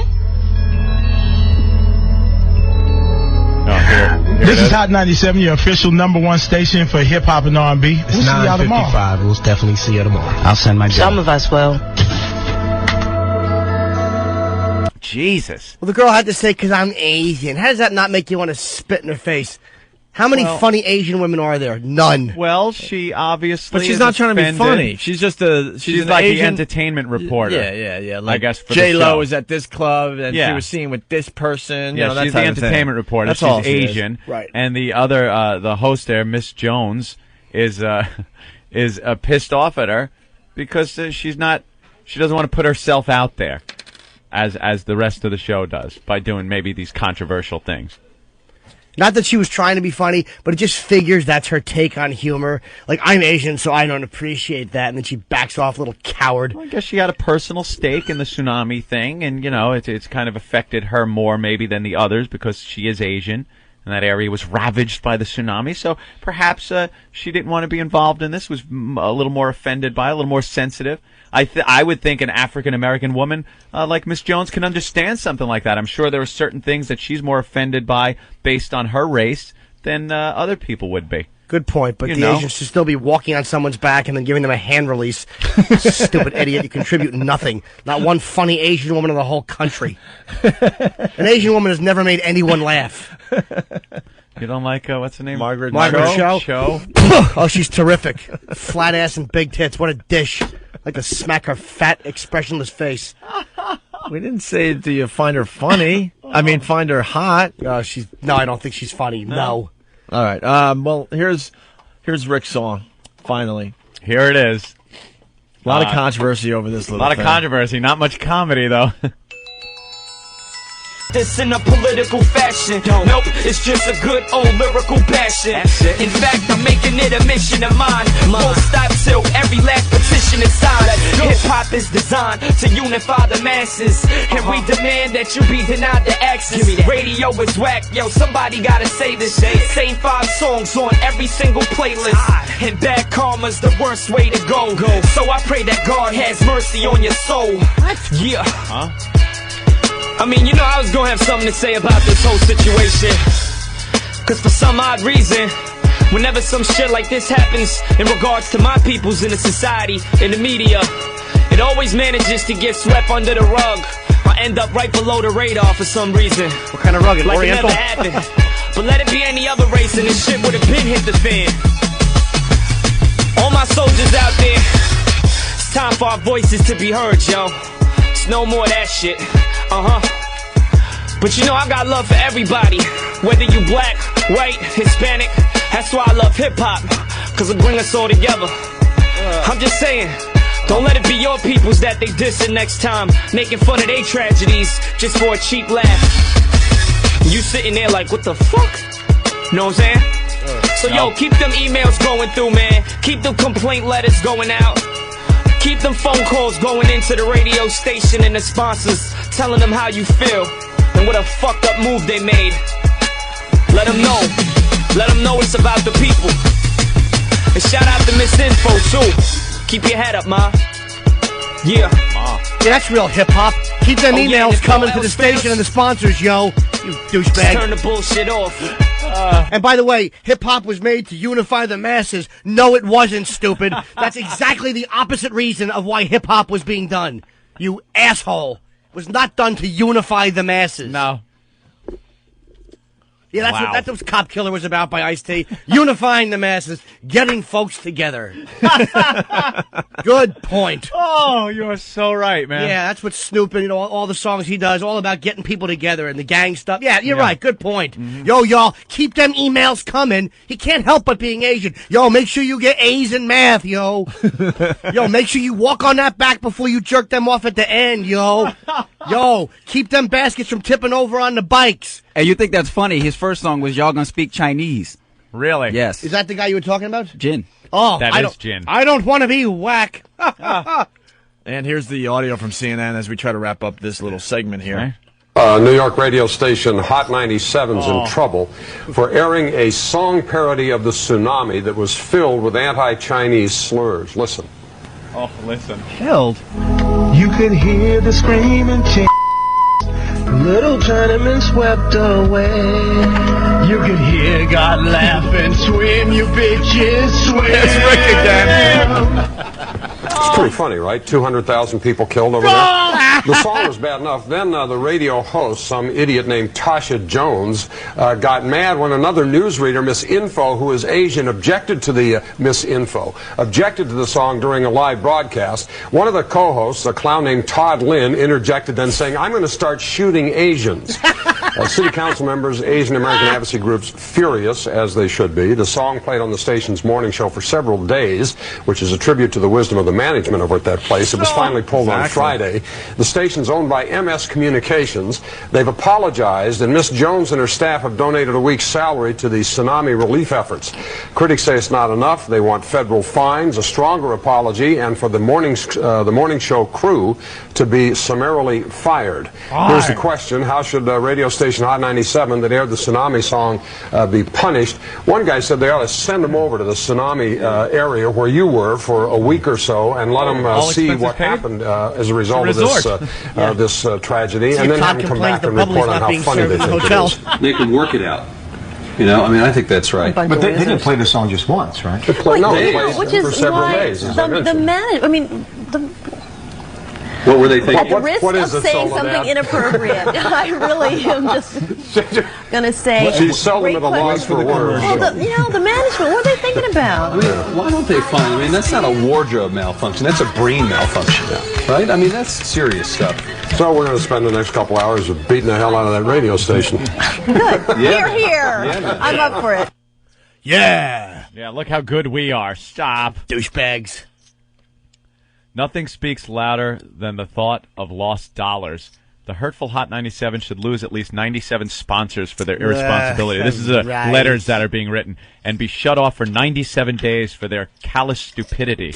These are letters that are coming into CNN. Oh, CNN's loving this. They got something to talk about love today. it. Yeah. Yeah, they don't give a crap. Like Trust they me. didn't exploit the tsunami by just day after day after day showing bloated dead bodies on the beach. That's acceptable. Stop.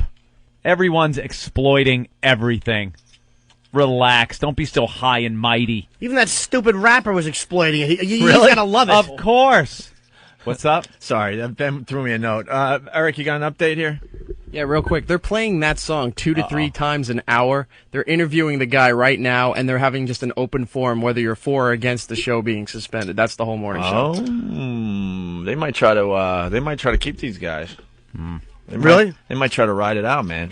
Make something of it. Absolute huge ratings if they keep the show. I hope and I think they should absolutely keep it because, again, they screwed up, they apologized, move on. Right. It's not an FCC violation. I think that's a big thing that may help them. I bet your management goes down, and maybe even, unfortunately, Rick, because he was a producer. But management let it play 4 days. I'm sorry, Miss Jones and Todd don't make that decision over management. Mm-hmm. Well, here's a little more audio. You're fired. You're not suspended. You're not on temporary leave. You're fired. Ouch. Under Laughter in Heaven, there's another letter to the editor. This is even worse than the first one. No way. You ready for this one? From Little Neck. Frederick writes, oh boy. Johnny Carson, truly an icon in American entertainment, was a national institution for 30 years. Mm-hmm. He gave us a smooth nightcap of banter and heartland charm. I guess maybe God needs a few of Johnny's jokes to cheer him up as he looks at mankind today. Wait. What? Can't God get NBC and watch his, or order the old CDs? You can order the old DVDs. I'm sure God has a DVD player. He's God, for God's sake. Wait a minute. God needs a laugh. Well, yeah, they're trying to explain why Johnny had to go, Anthony. Yeah. And, he finishes his little letter. I guess maybe God needs a few of Johnny's jokes to cheer him up as he looks at mankind today. Because today it's so bad that God would need something to make him laugh. He didn't take Johnny years during the Vietnam War. But God is causing all the havoc. Yeah. Like the tsunami was, quote, an act of God, a lot of people are saying. Yeah, wait a minute. So he could have, like... If God caused the tsunami, why would they... So God is so cruel that he could kill 250,000 people and then kick back, put his feet up, and laugh at Johnny that he just killed? Right. Plus, according to 97, God's laughing as the bodies wash away anyway. Right. Did I say God's laughing? Yeah, whatever. Okay, I said it right. That's what I meant to say. You know, after killing 250,000... You said God 97. No, I said, yeah, listen to 90. According to 97, God is laughing while the bodies are washed. I thought you meant Hot 97, but I think you said God 97. You did say God 97. Oh, no. If you said God, we're going to have to listen to the tape. No, you said God 97. God, did your brain short circuit? You point out every time I make a mistake. You said God 97. Oh, yeah, you did. I didn't. Am I right or wrong, Hawk? I didn't. Okay. You said God 97.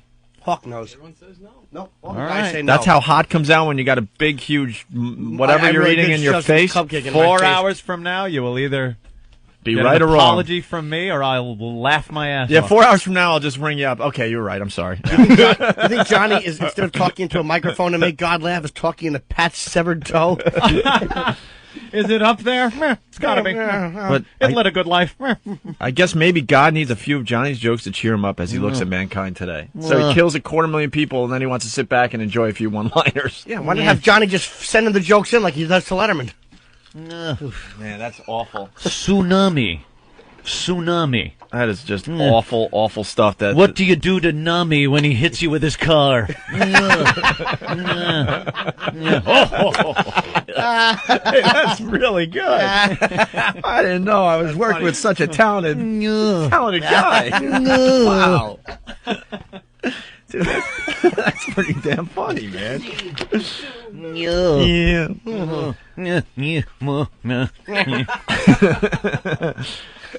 Hey, Bobby, go ahead. Hey, what's up, Bobby? You guys rock, but you got to stop playing that Tsunami song. I was up all night, and at 4 o'clock in the morning, I'm staring at the ceiling as I lie there, the melody going over and over in my head. I wanted to strangle you guys. You know what? We're going to play the Tsunami song. No. And we're going to give you the Tsunami update. The Tsunami update. Are they fired yet?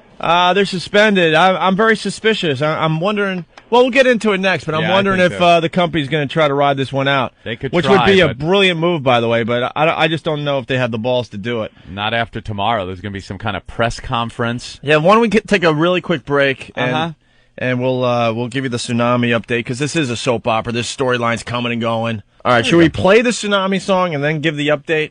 Well, I personally am outraged at this song, Opie. I'm outraged. I am calling for the immediate dismissal of that program. They've been taken off the air, suspended indefinitely, is what the news stories are saying, and they included the names of everybody in the story. And we've been kind of dragged into it. Do we have that one? Yeah, it's gonna get worse than this, folks. But we said it was going to involve us at some point. The suspended employees included Miss Jones, Miss Info. Miss Info got suspended also? Yeah. She was the one that said she didn't want to be involved. Right. She was against this thing. She got in a big argument with Miss Jones about not being involved in it, and they suspended her also? Yeah. We got audio of her yelling and screaming that she didn't want to be part of it. She's Asian and just thought she just wasn't into it, and they all yelled and jumped on her. and basically wanted her to leave the show for not supporting the entire morning show. She's Asian. Hey, didn't that guy also criticize her in his rap? Didn't he say something about misinfo or something like that? No, he was praising her. Yeah, he did. Okay, he praised her, going, "You go, misinfo. You keep your head up, ma," or whatever he said. Yuck. That was one of the worst raps I've ever heard, by the way, yesterday. Let's see. That's why you got to listen to the show every day. I mean, it's to that point because it's an ongoing soap opera. Yeah. We don't need to replay the audio of them fighting, right? No. Okay. So the suspended employees included Miss Jones, Miss Info, DJ Envy, Todd Lynn, who we've seen at the Comedy Cellar many, many times, and producer Rick Delgado, former producer for the Opie and Anthony Show. All right. Rick. It has begun. You made the paper, Rick. It has begun. So then I'm suspicious. I'm on the fence now. I don't know. I don't know if they're going to get fired, Anthony. I just don't know. I would think. I think they are going to get fired. You know something? This is funny. This is exactly what happens when we get in trouble. Opie starts calling me up, going, "I don't know. You think we're going to skate this one? I think we might be okay." And I'm the one going, "No, Opie, we are fired. So fired. Completely fired." Yeah, you're usually better at that than I. I'm seeing this as the pressure's mounting. This hasn't blown over yet. It's one of these things where now there's going to be a press conference demonstration tomorrow with, they got his name up here? Yeah, councilman from Queens, John Liu. He's going to be out there at 11 o'clock tomorrow morning in front of Hot 97 protesting and having a press conference. That's bad. That's bad. That's bad. This guy's not going to let this go. Did you ever hear of John Liu, Democrat from Queens? No, he's taking advantage of this as well. Never heard of him before. You're not going to hear from him after. So he's going to use this to keep his name in the news. That's why he's having a press conference tomorrow. Why didn't you have it today? This is his Tawana Brawley. Right. There you go. Of course. Big cause. So he's going to be out there, and he's not going to be happy until they're fired. And you know what radio stations do. They make these little guys, these little jerk-offs happy. Right. By booting shows out the door. It also is saying in the latest article on this, MS Radio President Rick Cummings called it morally and socially indefensible. All involved, myself included, are ashamed and deeply sorry. Little known fact, Rick Cummings, Howard, was in discussions with Anthony and I about doing a little something. So yeah, how about that? So you could keep claiming that we were unhireable and that we're done on commercial radio, if that's what you want to believe. Anyway, you want to play the song? I can never get enough of this song. It's an outrage. It's an outrage because it's disgusted. Just awful. It is an awful song parody. There's no rhyming. It doesn't really stay true to the original. Look, we're not going to claim to be innocent here. But we've penned some pretty awful song parodies. I would have never played this on our show. No, it's just not good. We would have listened to this, you and I, like we do on a daily basis, and said, you know what? It's just, try again. Yeah. We would have said probably, try again. Or if someone else wrote it and sent it in, you mean? We probably would have played it and gone, oh, this is just horrible. This is just a bad parody.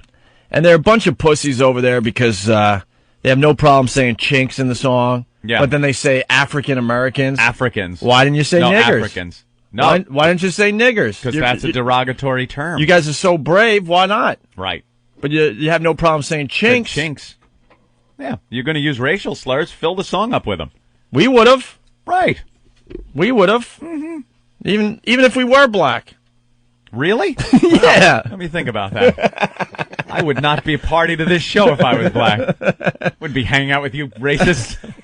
So here's the song, and then we got some O'Reilly comments, and then we'll move on from this. Bill O'Reilly made some comments. I'm sure. Dude, I'm sure he's defending them. I give the morning team a lot of credit. Everyone's talking about them, but I don't know.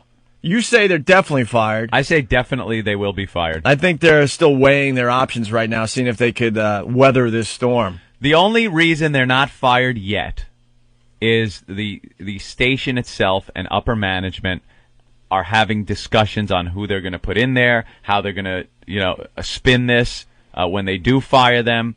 Contractually, what are they obligated to pay these people? All that kind of stuff. The decision's already made.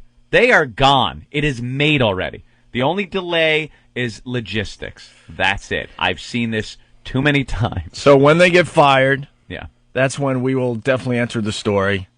Yeah. Other shock jocks that got fired for doing stupid things. Oh, the Fox will call us and want us to comment on what it's like. You get fired, blah, blah, blah. Good old Neil Cavuto will be calling again. Yeah. Neil Cavuto wants us on his show so bad to talk about this crap. Mm-hmm.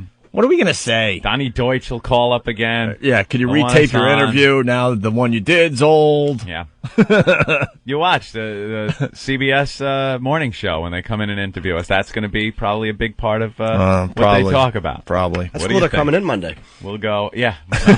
No, tomorrow. Tomorrow, when Rich Voss is filling in for Jimmy Norton. That's great. We're gonna want to have an intellectual discussion on the FCC and the Tsunami song and the repercussions, and there'll be, that was stupid. I wouldn't use chinks like they did. I would use it in a different way. Yeah, droopy jaw is going to mess it up for everybody. He really will. His awful political opinions. Dude, the FCC is full of liberals.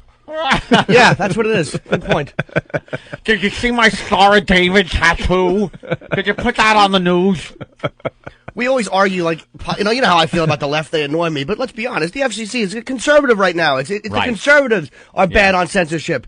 The left is annoying. But and we'll argue this, and he'll go, no, the liberals are worse. I'm like, the Parents Television Council is 99% of it. He's like, no, they're liberals. Tree huggers. The reality is the FCC is a pain in the ass, but if you have any talent doing a radio show, you learn how to work around it. There you go. And Anthony and I have always worked around it for 10 years now. And companies never officially paid a fine because of something we did.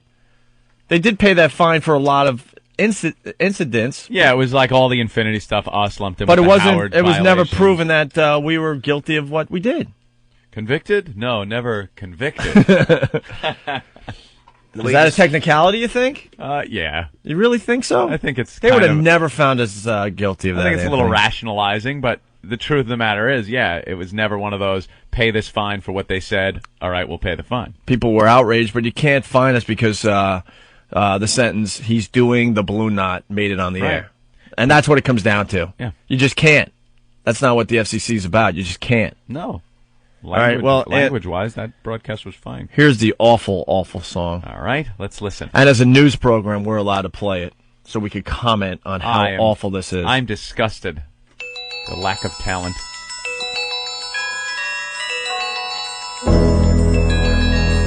Featuring Rick Delgado, former producer of the Opie and Anthony program. He's the one singing with all his heart. Singing his balls off. They're so bad at singing, too, this crew. You know I love the kids. There was a time when the sun was shining bright. So I went down to the beach to catch me a tan. Then the next thing I knew, a wave 20 feet high came and washed your whole country away. Makes me laugh every time when he kicks in. And all at once, you could hear the screaming chains. Ouch. And no one was saved from the wave. There were Africans drowning. Little Chinamen swept away. You could hear God laughing, swim, you bitches, swim. Oh, they quoted that one all week. So now you're screwed. It's the tsunami. You better run or kiss your ass away. Go find your mommy. I just saw her flow by. A tree went through her head. And now your children will be sold child slavery. So now you're screwed. It's a tsunami. You better run and kiss your ass away. Go find your mommy. I just saw her float by. A tree right through her head. And now your children will be sold in child slavery. So now you're screwed. So now you're screwed. It's a tsunami. It's a tsunami. Sing it, Rick. Go find your mom. Can't find my mommy. I just saw her float by. A train went through her head. And now the children will be sold in child slavery. Oh no, please not the kids. I'll pay for all the kids, the little Indonesian kids, the little Asian kids, the Chinese kids, the black, well, not the black kids, but the white kids, the Puerto Rican kids. I love them all. I'll pay for everything. I promise. I won't touch them. Bubbles, come on, let's get these kids. No one's upset that he's making Michael Jackson pedophile allegations. Please help us out. Tsunami, we're coming to help you. All you kids, we love you. Oof. What a bad parody. It's just bad, right? The singing's awful. There's no rhyming, no format. It's just awful. It's so bad, but we really enjoy playing. It really got stuck in your head, the tune, though. Da, da, da, da. So then, this is the official statement from MS Broadcasting. All right. It's Hot 97, the official #1 station for hip-hop and R&B. My name is Ebro. And 6:03. The Miss Jones Morning Show has been suspended indefinitely due to the content of the Tsunami song and its bad taste. They have been suspended indefinitely. We'll be taking your phone calls. Anything that you would like to talk about, we'll get it on this morning. If you're upset about the song, about the song's content, we'll get that on this morning. That's what we're here for. It's Hot 97. We also have a song from the rapper Jin coming at this radio station. Coming at it? False sincerity, by the way. And that's what hip-hop is about. It is. So Jin will have his opportunity in his song to express how he feels. This guy makes me puke. That's such false sincerity. He doesn't give a crap that the morning show is suspended. No. He probably supports them, but his role now is to go on the air and sound really, really sincere that this was a bad thing, and you know, and take a lot of phone calls, people yelling and screaming about how awful the song was, even though most of the people that will call in never heard the song, by the way. That is such fake sincerity. I've never heard faker sincerity in my life. Rev from Whackbag saying, after hearing it a few times, I think Miss Jones was trying to dodge a bullet with some of the lyrics. Her line, "There were Africans drowning," sounded so forced in there.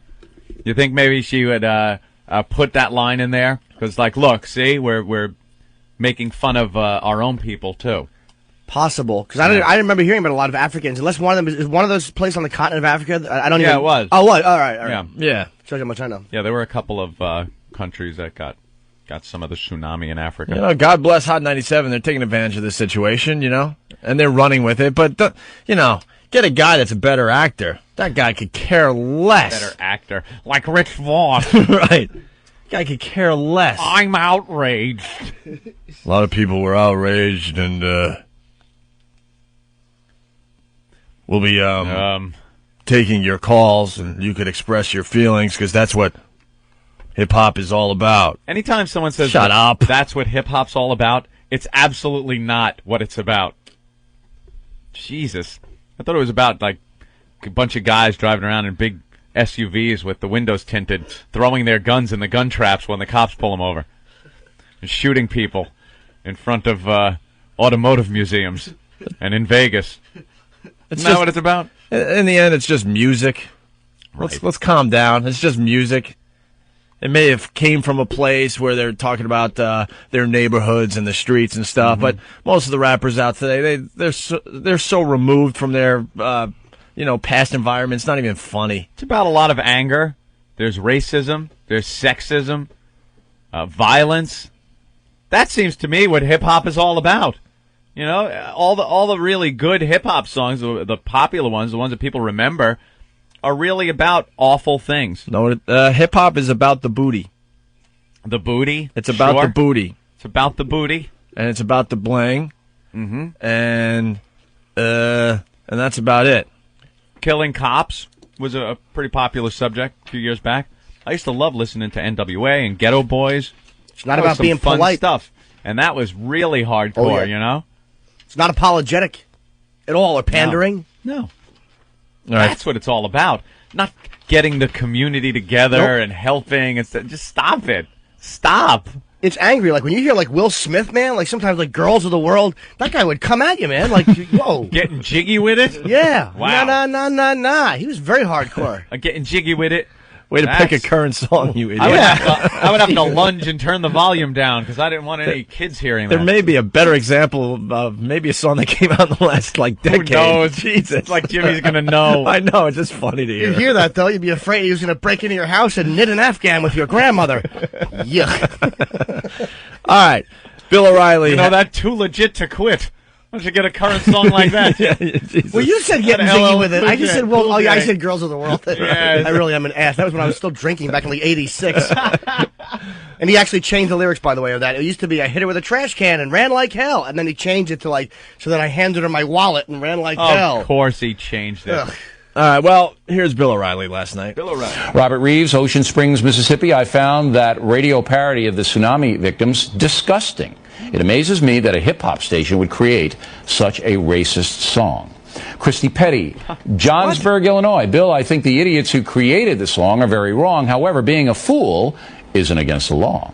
Chris Hyde, Salt Lake City, Utah. I agree that there should be limits to what you broadcast on the public airways, but whom do I trust to monitor that? Not the government. Christine Lofton, Greenfield, Indiana. As Asians, my mother and I were deeply offended by the song. Those involved should get fired. Deeply offended? You never heard the song. No. You might have heard a quick clip on the news. Read a transcript, which is even worse when they put it on the screen with the quotes.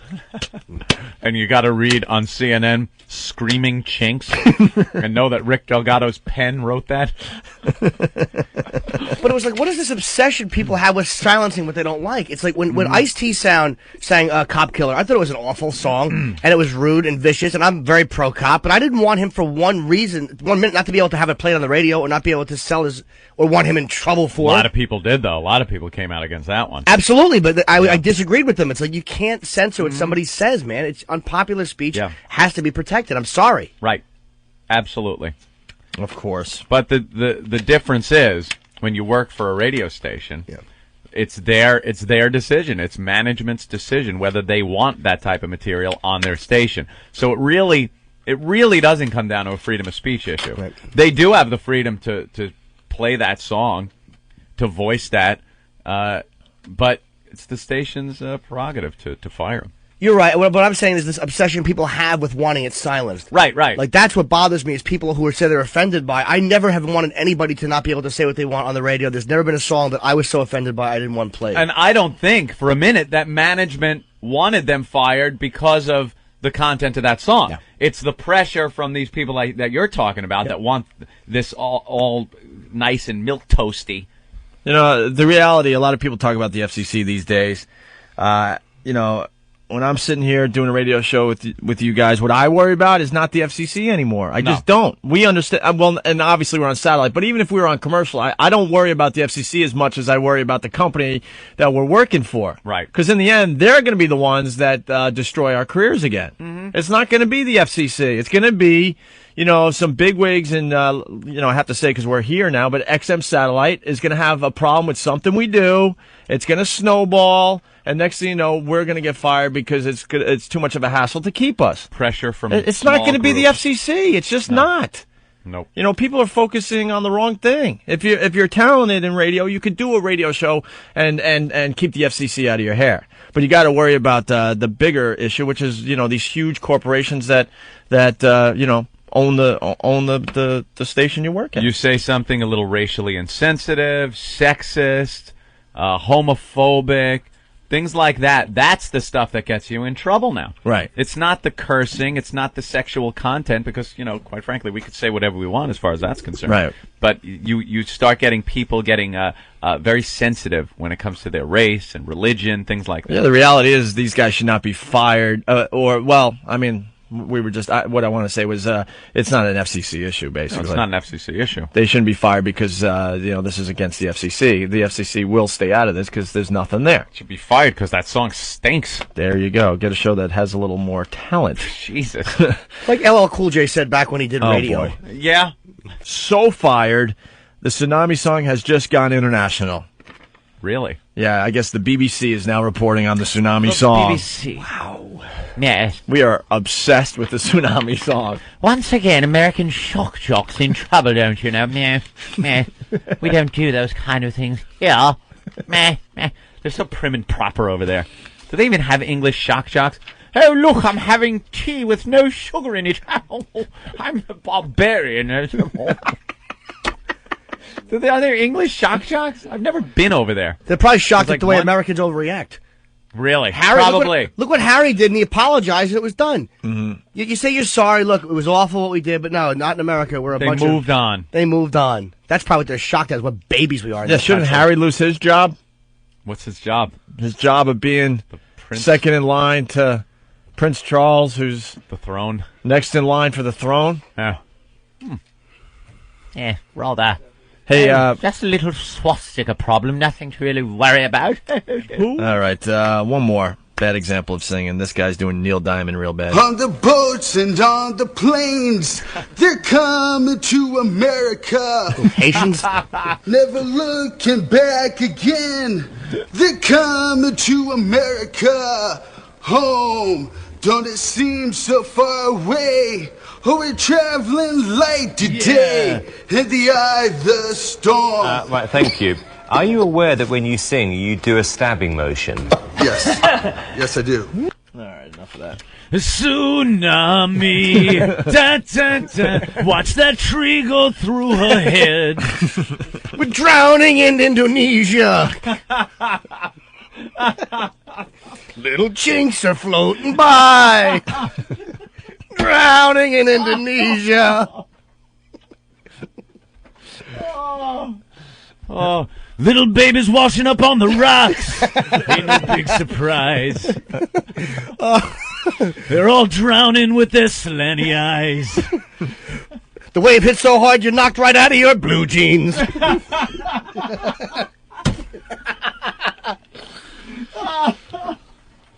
That's horrible. I wish I knew more of his stupid songs. Yeah. Very cute. What's the other one of the songs, Eric? Yeah? Yeah. Which one? Oh. Cracklin' Rosie? Yeah. All right. Uh-oh, hope there's not a big protest outside. Oh, look out the window. Watch it. 500 people being angry, and you can't tell by their expressions. All right. He sounds angry. I don't know. Let them be angry if they want to be angry. I know. What the hell? You want to read this? We told you guys, Patrice, we'll get back to you in 1 second. We have so much crap going on here today. We told you guys, Hot 97, the Tsunami song, that we'd finally get dragged into this whole mess. Yeah. And we got an update from Inside Radio. Inside Radio reporting there's an Opie and Anthony connection to the Hot 97 Tsunami song mess. And that's the headline, Opie and Anthony connection. The producer of Miss Jones's show on Hot 97 is Rick Delgado, who produced Opie and Anthony's show for WNEW until the infamous Sex in St. Pat stunt. Now Delgado, Miss Jones, and the rest of Hot 97's morning crew are on indefinite suspension for airing the We Are the World parody that uses racial terms against Asians. We're not saying that Rick's responsible for what happened in either controversy, but he probably feels he's been at ground zero 2 times too many. And then they go into, meanwhile, McDonald's pulled its ads off in Hot 97, followed by tax prep firm Jackson Hewitt. And Sprint, also an online petition, demands that Emmis fire the entire morning show, has now gathered over 30,000 signatures. And there's that demonstration at Hot 97's Hudson Street studios this morning at 11 o'clock. Emmis faces some tough choices if the noise level doesn't diminish soon. So Rick and us getting there you go. So tied into the whole thing. That's the latest, but we said they would drag our names into it somehow. And we have nothing to do with this. No, nothing. Go find your mommy. Oh, is that the worst? Rick moved on from our show, and he was producing this morning show, and we think he wrote the song, but we have nothing to do with it. Tree right through her head. That the other guy thought that you were? that was supposed to be my job. How's your singing voice? Would you have been able to? I would have said no, but that's why I didn't do it. You Right. got to raise your hand to talk and everything in there. It's the worst. I want. You know, Miss Jones was like blah blah blah blah blah. I know. And then you got to go. And raise then your Rick hand. came in there and when I did it. Hey man, you got to raise your hand. I'm like, what, Rick? Do you Raise even your know hand. me? Yeah, he forgot you too, right? You have to raise your hand. No bullshit. Dude, we have a messed up show. It's like just everyone talk. We don't care. Talk at the same time. No one gets like credit here. We all just have fun. It's all about having fun. No egos or any of that crap. That's why I love you guys. Thank you. Okay, I'm gonna go out of my character and really kiss your ass. Your mouth is full of food. I know. You let people be comics funny. talk for Exactly. I'm telling you can't have more fun on anything else than this. Yep. Okay, is Thank that you. good enough? That's Yeah. very good ass kissing. Because there's a lot of people that have egos and they're self-conscious and stuff, and they at the end of the day have to be the funniest person on their radio show. And Anthony and I figured out a long time ago, you know, Patrice is killing today, Voss is killing today. When I go talk to my people after today, they're gonna all say, "Wow, you guys were really funny today." No, well maybe we were a little bit, but you killed today. We still get the credit Those for having a roasts. funny show. Oh. And Anthony was funny. I'm raising my hand. Oh, nice visual. I'm not lying, bit. dude. That is Raise the your worst. hand. When I came in there, because I knew her, and I came in there, and she sort of treated me like Opie treated me today. So That wasn't that bad. When I came I in, was just distracted. We're gonna do an interview, and I was sitting in this chair. I went to sit in there. She came in and goes, "That's somebody else's chair." Didn't even say hi. I go, "Hey, baby." Hey, Stuck her middle baby. fingers right at me. So I said, "Okay, I see how it's gonna be." So they were trying to treat me like the new kid at the high school. So now you know. How do you work in that environment? How do Go you have any find your fun? mommy. Yeah. Yeah. Okay. Wow. Well, we don't know what's going to happen. We thought they were gone. Screaming chinks. What? We thought they were going to fire him, but it looks like they're going to. I don't know. I think they're going to try to ride the storm. No, they'll probably I fire think they'll him. fire. What him. is what is Friday's indefinite always the suspension? fire day. What's that? What is indefinite suspension? What's that code? Is that code for fired or code for Code we're gonna for let fired. It blow off? Indefinite suspension is code for they're already fired. They're We just have to figure out what to do with their contracts, who we're putting in here. That they're done. And there is no trace of them on the website. On the website, yeah. Right. Oh, they're gone Oh, off they're the gone. website. That's a biggie. And McDonald's pulls their ads. That tax firm pulled their ads. Sprint Telephone pulled their ads. And they pulled their ads for an indefinite period of time until they said big changes are made over there. Right. They want them fired. Sponsors definitely control radio programs. A lot of people talk about the FCC. It's like, well, yeah, got to worry about that a little bit in fines, but and you got to worry about the big sponsors. When these sponsors, people, these a lot Asians, more. these Asians ran to McDonald's and said, "Look what you're advertising on. You know, get off of there." Oh my God! And people don't listen to Asians. They're not No. like the top getting you fired. No, getting people riled. Black It's Jews, people are the blacks, best. and then Latinos. I would Blacks put are that in better order. than Jews. Blacks getting are people better fired? than Jews. Yeah. No, because the Jews fire you. At raising a ruckus.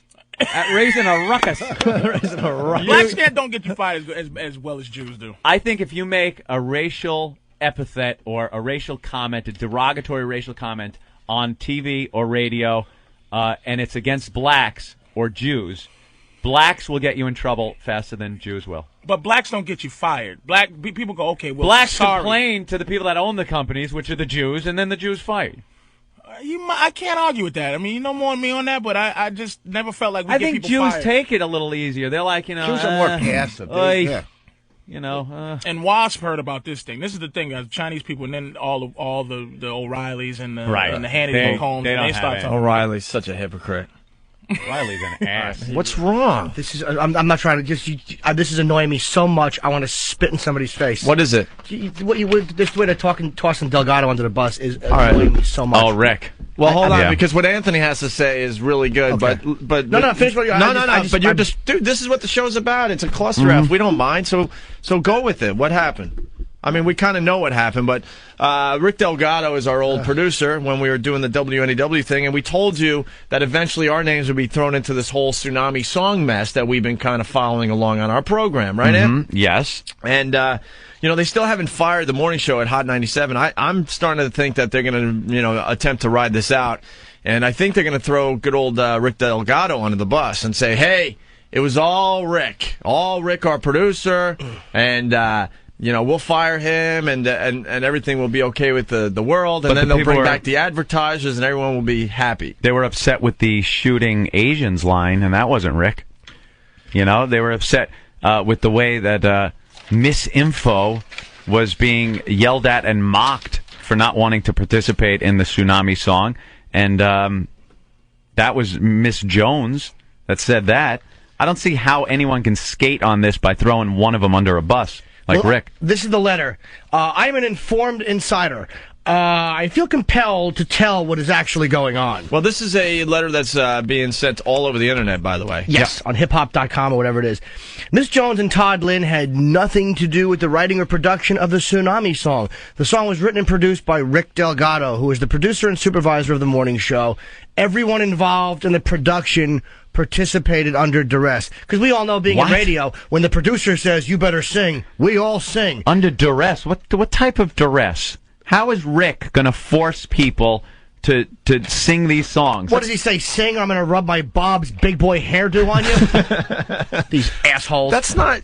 That would never be the call of the producer. Of ever. course not. You know, there's we have a bunch of people that send in stuff to us and help produce the show, and then it's up to Anthony and I, and sometimes maybe even management, if we're wondering, to decide if this is something we should put on our show. Could you imagine Ben forcing us to do anything? No, Ben, no. Dude, I just want you to... Dude, shut up. Beat it. All right. Beat it. So they're saying under duress, these people participated in the production of this song. Yeah, and it gets better. Miss Jones is not the singing voice. The song was voiced by Rick Delgado, DJ Envy, and the production assistant, Tasha Hightower, who initially objected to performing the song, but were coerced by the producer to participate in the project. This is actually what happened.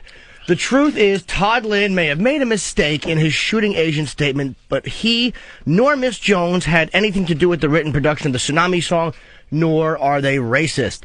Your energies are being seriously misdirected at the wrong people. If you really want to combat racism, go to the root of the problem. Miss Jones and Todd are on-air personalities. They do not control what is played over the airwaves. Yeah, because Opie and Anthony have nothing to do with what goes out over the airwaves. Right. It's all Ben. We want to say something. Ben says no. Everybody here just goes, all right, Ben, it's your call.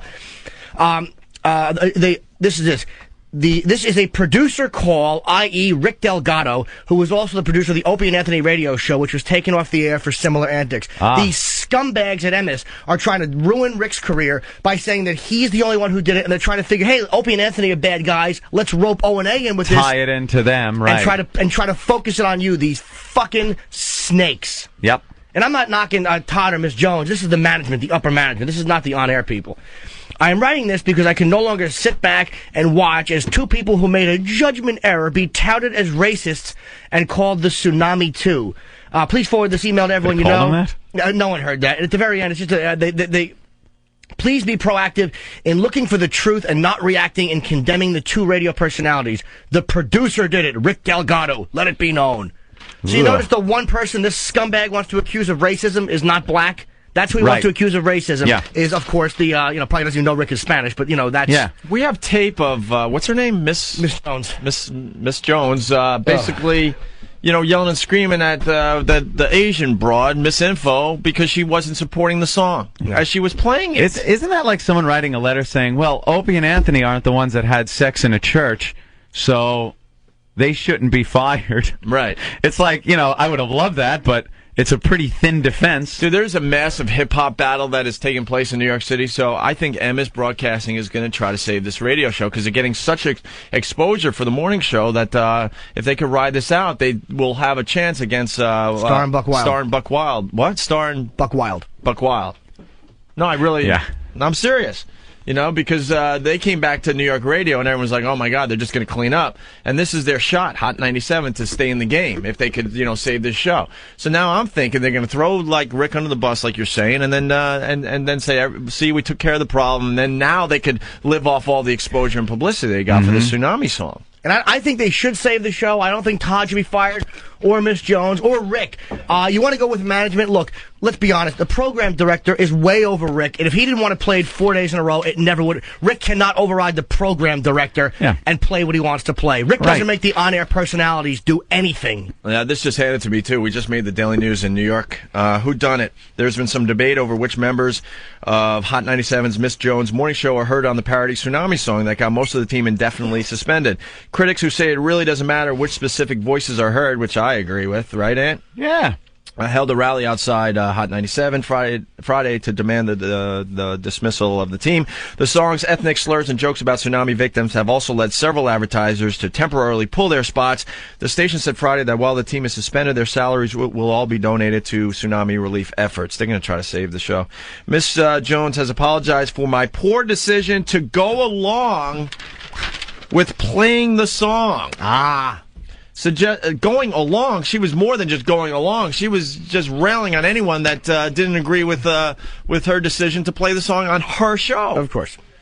Suggesting she wasn't involved in its creation, and several sources inside Hot 97 say she and fellow team member Todd Lynn were not. The song was written, they say, by morning show producer Rick Delgado, who used to produce Opie and Anthony on WNEW. The three voices on the parody, they say, are Delgado, DJ Envy, and a female production assistant who reportedly was at first reluctant to participate. We hear Todd's voice on the damn thing. I don't know if it's Todd's voice or not. It might be the DJ Envy. I'm not going to say it's Todd's because I really don't know. But it just annoys me that they're throwing three people under like that, and it sickens me that they're using Rick to link to you guys to try to get the dumb public to go, oh, he was part of Opie and Anthony. He's the problem. Then he must be the bad guy. That's upper management at MS. That's not Todd, Miss Jones. That's upper management. Typically insincere jerk-offs trying to save the show. Have some balls, put the show back on, and say, look, it was in poor taste. You want to fire the program director, that's one thing, but don't make it look like Rick forced this, because he didn't. He couldn't. If Rick walked into Opie and said, hey, guys, you're playing this, and you guys said, no, Rick, what's he going to do? The producer gets yelled at by the on-air talent. Dude, without a doubt. They have no power when it comes down to it. The producer gets yelled at. Hey, dude, where the fuck is that stuff we asked for? All right, sorry, I'll get it for you. That's the way it works. The producer's job is to throw as much material in front of Anthony and I, and then we filter through and go, you know what, we don't like that, it's hacky, or this is, oh, wow, that's pretty cool, we'll play that. That's it. That's it. So I hate the way they're just sacrificing him like that and using your names. That really, really makes me sick. Well, we said our names would be dragged into it. We just knew. Of course. We just knew that would happen. Textbook, exactly. Hey, Rick made Rolling Stone magazine, you were saying? Apparently so. Rick, our old producer that got fired from Hot 97 here in New York for the Tsunami song Disaster, which just amazes us because, we took a beating with the thing we did with the Sex with Sam thing, but as we move forward here, we're a little scared. We don't want to lose our jobs again. And Rick just went right at it. Oops. First opportunity he had, he went right for the jugular. Yeah, he's in the February issue of Rolling Stone, the new one out with Green Day on the cover. And, page 25, I guess, in the news, DJ fired for Tsunami parody. They say Hot 97, the top-rated hip-hop station in New York, has fired producer Rick Delgado for writing, producing, and airing the Tsunami song. Wow, they totally threw him under the bus. Of course they did. Writing, producing, and airing. How is he airing it? He's the producer. You think Ben just comes running by here and throws something in the CD player and hits the button? Yeah, no. And starts it? A parody of the 1985 single We Are the World. The song included racial epithets and made light of the December 26th calamity in Asia. Morning show personality Todd Lynn was also fired, and host Miss Jones and two members of her staff were suspended for 2 weeks. MS Radio, the station's corporate parent, has pledged $1 million to give to Asia, a tsunami relief charity. You've been in touch with Rick, right?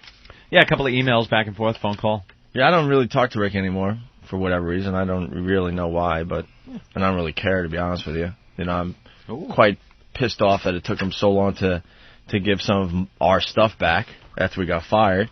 That's the beef I had with him. Gucci shoes. I don't really have a problem with him. But you've been in contact with him, and it turns out that Miss Jones actually sung on the song. Everyone knows that she sang on the song, and she's claiming she didn't even sing on the song. Yeah. She's not going to bat for either one of those guys. No. Just thrown under the bus. She's backpedaling.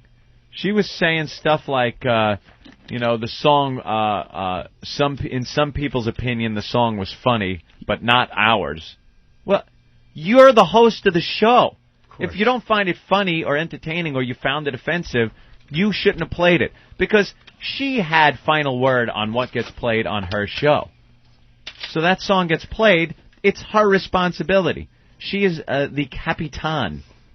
But no, throw everyone under the bus. Don't go to bat for anyone. We have audio of her the first day back? Yep. Mentions nobody. Huh? She doesn't mention anybody. Be She just says sorry and then moves on. Be a good girl. Don't do whatever they said in that, 5-hour-long meeting she had to sit in before they went on the air. Don't mention anybody. Don't mention the people we've had to fire. Apologize profoundly. Separate yourself from the song, the people that wrote it, produced it, aired it. Unbelievable. What a phony. I hope Star and Buck Wild murder that shit station. Well, it might actually happen literally. Yeah. I think they might murder everyone at the station, the way these hip-hop stations go at each other. Another fraud in the business. She was all brave when she was playing the Tsunami song. Now she's backpedaling to save her own ass, and that's why her show will fail, just like a lot of other shows in the past. Yeah. You know? Mm-hmm. When you base your whole show on being a fraud, and you get caught being a fraud like Cool Guy, you know. Cool Guy's a fraud? What? Then people don't respect you. What happened? In the end. I don't blame her Is this audio worth playing? Her comeback audio? Not. It was just to have, not really. What? Is there anything on there? A line? She comes on there, she says she's sorry, thank you for the opportunity I love again, apologies. and that's it. I love apologies. Jones in the morning. You're going to offend someone. Didn't we take a bet on that? You're going to say something that someone will take offense to. Miss Jones in the morning. Hot 97. At 6:46. Good morning, everybody. Hi. Good morning, Miss Jones. Very subdued. Notice it took until 6:46. Anyone else pick up on that? Sure. Wow. Her show starts at 6, just like ours. Get them listening. Wow. She talked once more after this little break here, and then she wasn't on the air for another hour. What a gig.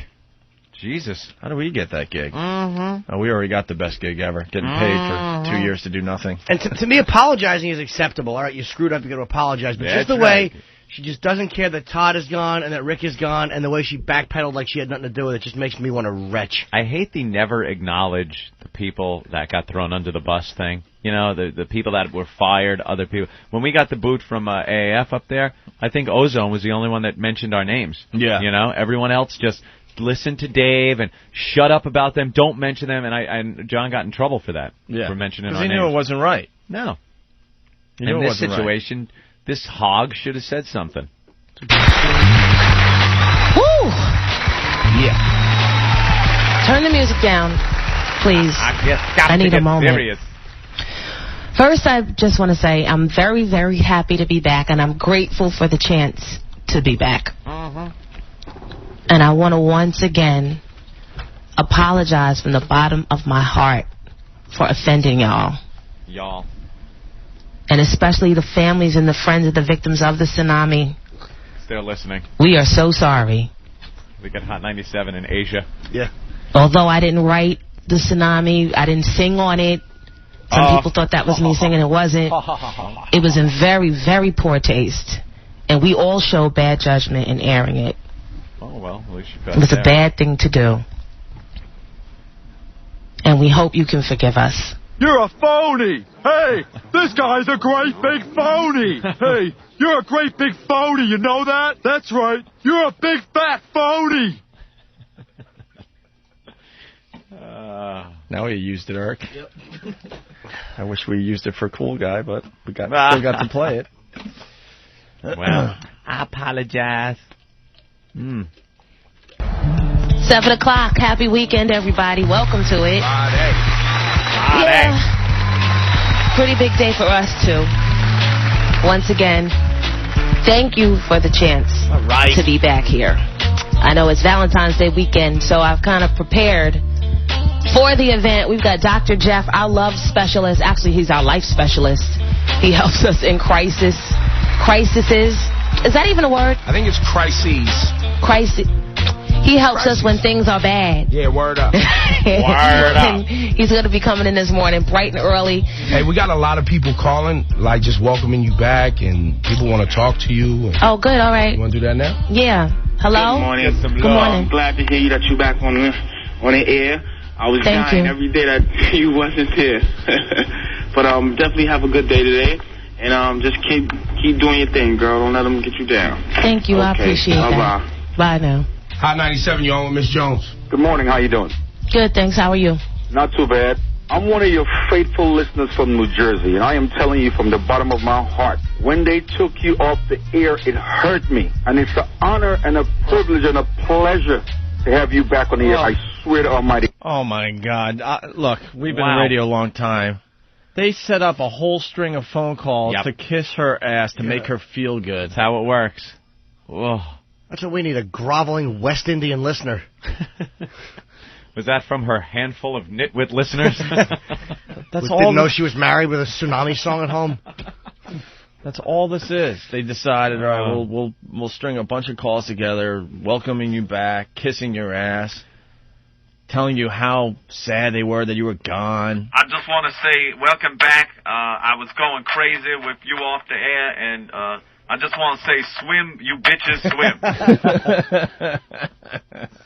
You know, when you was off there, I felt like I had a tree right through my head. I couldn't hear you, and it hurt me. It hurt me. I felt as bad as I would if my children was sold into child slavery. So, Drop my little wacky horn on the floor. Thank you, Jimmy. Oh, he picked it up and gave it a little toot. And I didn't even do it right. It sounded all old and broken when I squeezed it. What a no talent. Leave the tooting to Anthony. Did you hear me though? It just was like, I just couldn't do it. You just talk about whores. Let Anthony toot. But I wanted to toot once. God. Thank you so much. For all of those who want to put you down, Miss Jones, the song you just played, that's exactly what you're doing, getting right back up. And I love you forever. Just keep on doing what you're doing. We all make mistakes in life. Thank you. Welcome back to Hot 97. Thank you so much. You're welcome. Bye-bye. Bye now. Hot 97. Hi, this is Shirley. Hi. I just wanted to say that I really, really, really miss the morning show. Like, so much.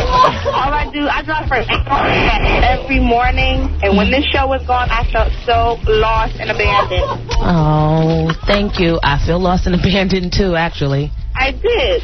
My brother's laughing at me. No. I picked up my little bullhorn and knocked over the stupid wacky horn again. How do you squeeze that thing to make it sound? I can't even do it right. Oh, okay. There really is a You really are a zilch. Dude, there really is a little method to it. I was just squeezing it. No air's coming out. That's Jimmy trying to do. What do I know? I'm not a horn tooter. I'm a rocker. You're a horn tooter like your father. Oh. Yeah, Miss Jones, welcome back. It's great to have you back. If I could, I got to describe the way it felt when you was away. It's almost like when the water at the beach goes out and then it's completely gone and you don't know where it went. And then all of a sudden it's back and it bowls you over and sweeps you and your family away and you're clinging to a tree for life.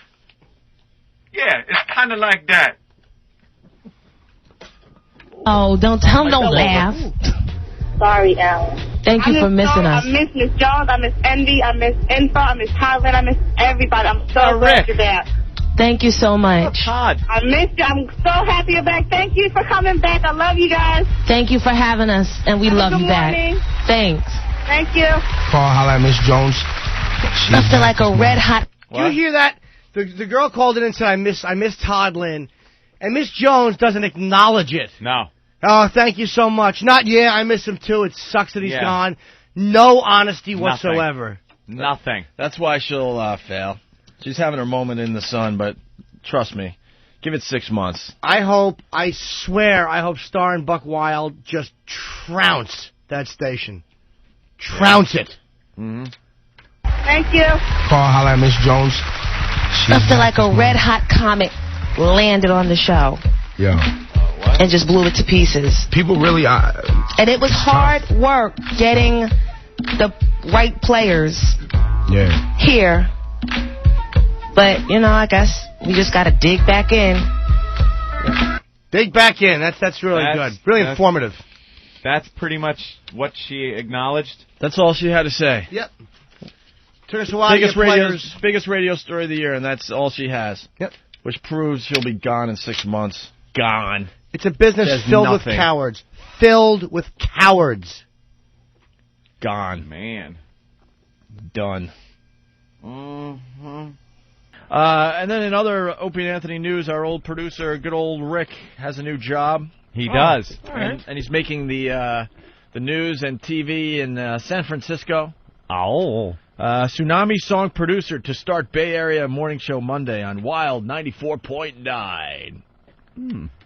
The Morning Doghouse got canned for making offensive comments, and there's an even more controversial personality taking their place. At least there's not many Asians in San Francisco. Yeah, what the fuck is he thinking? Jeez, he went to, like, Actually, it's Asian not headquarters. Actually, it's not even his fault. They decided to hire him there, and we wish him luck, obviously. But yeah, there's a huge. I didn't even think about that. Giant. San Francisco. Yeah. So San Francisco. Yeah, that's where it is. It's Yeah, they had to make him go all the way to San Francisco, man. Yeah, chased his ass all the way across the country. But if he got kicked out of New York, yeah, which is, the worst place you could be in terms of people and what they'll deal with. He's went to PC San Francisco. I know.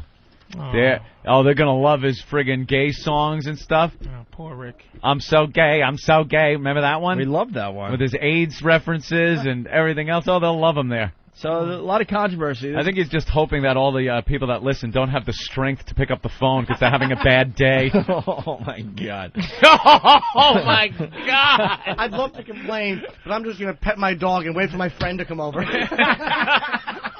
my God. Little Sharpay in their lap. Oh, he's going to have a good time in San Francisco. Oof. By the way, Clay in Mississippi wants in. Go ahead, Clay. Hey, guys. Hey. Hey, I was just wondering if this H2O was going to be packaged as a 40. Here we go. I can't believe that a stereotypical cracker voice would make a It's like, I want air as a 40. You I can't believe. Are you driving an Indy car while you're saying that, you dick? Dude, we got to get one caller from Alabama before you get out of here. God damn, let me tell you. God damn, H2O, 40. Oh, you make it sound like a good you got to hear the real people from Alabama. Here's one of Rick's songs, by the way.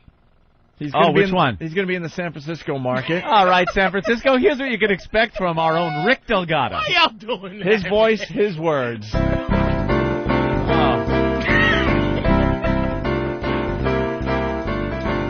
We're all gays, dignity in our age.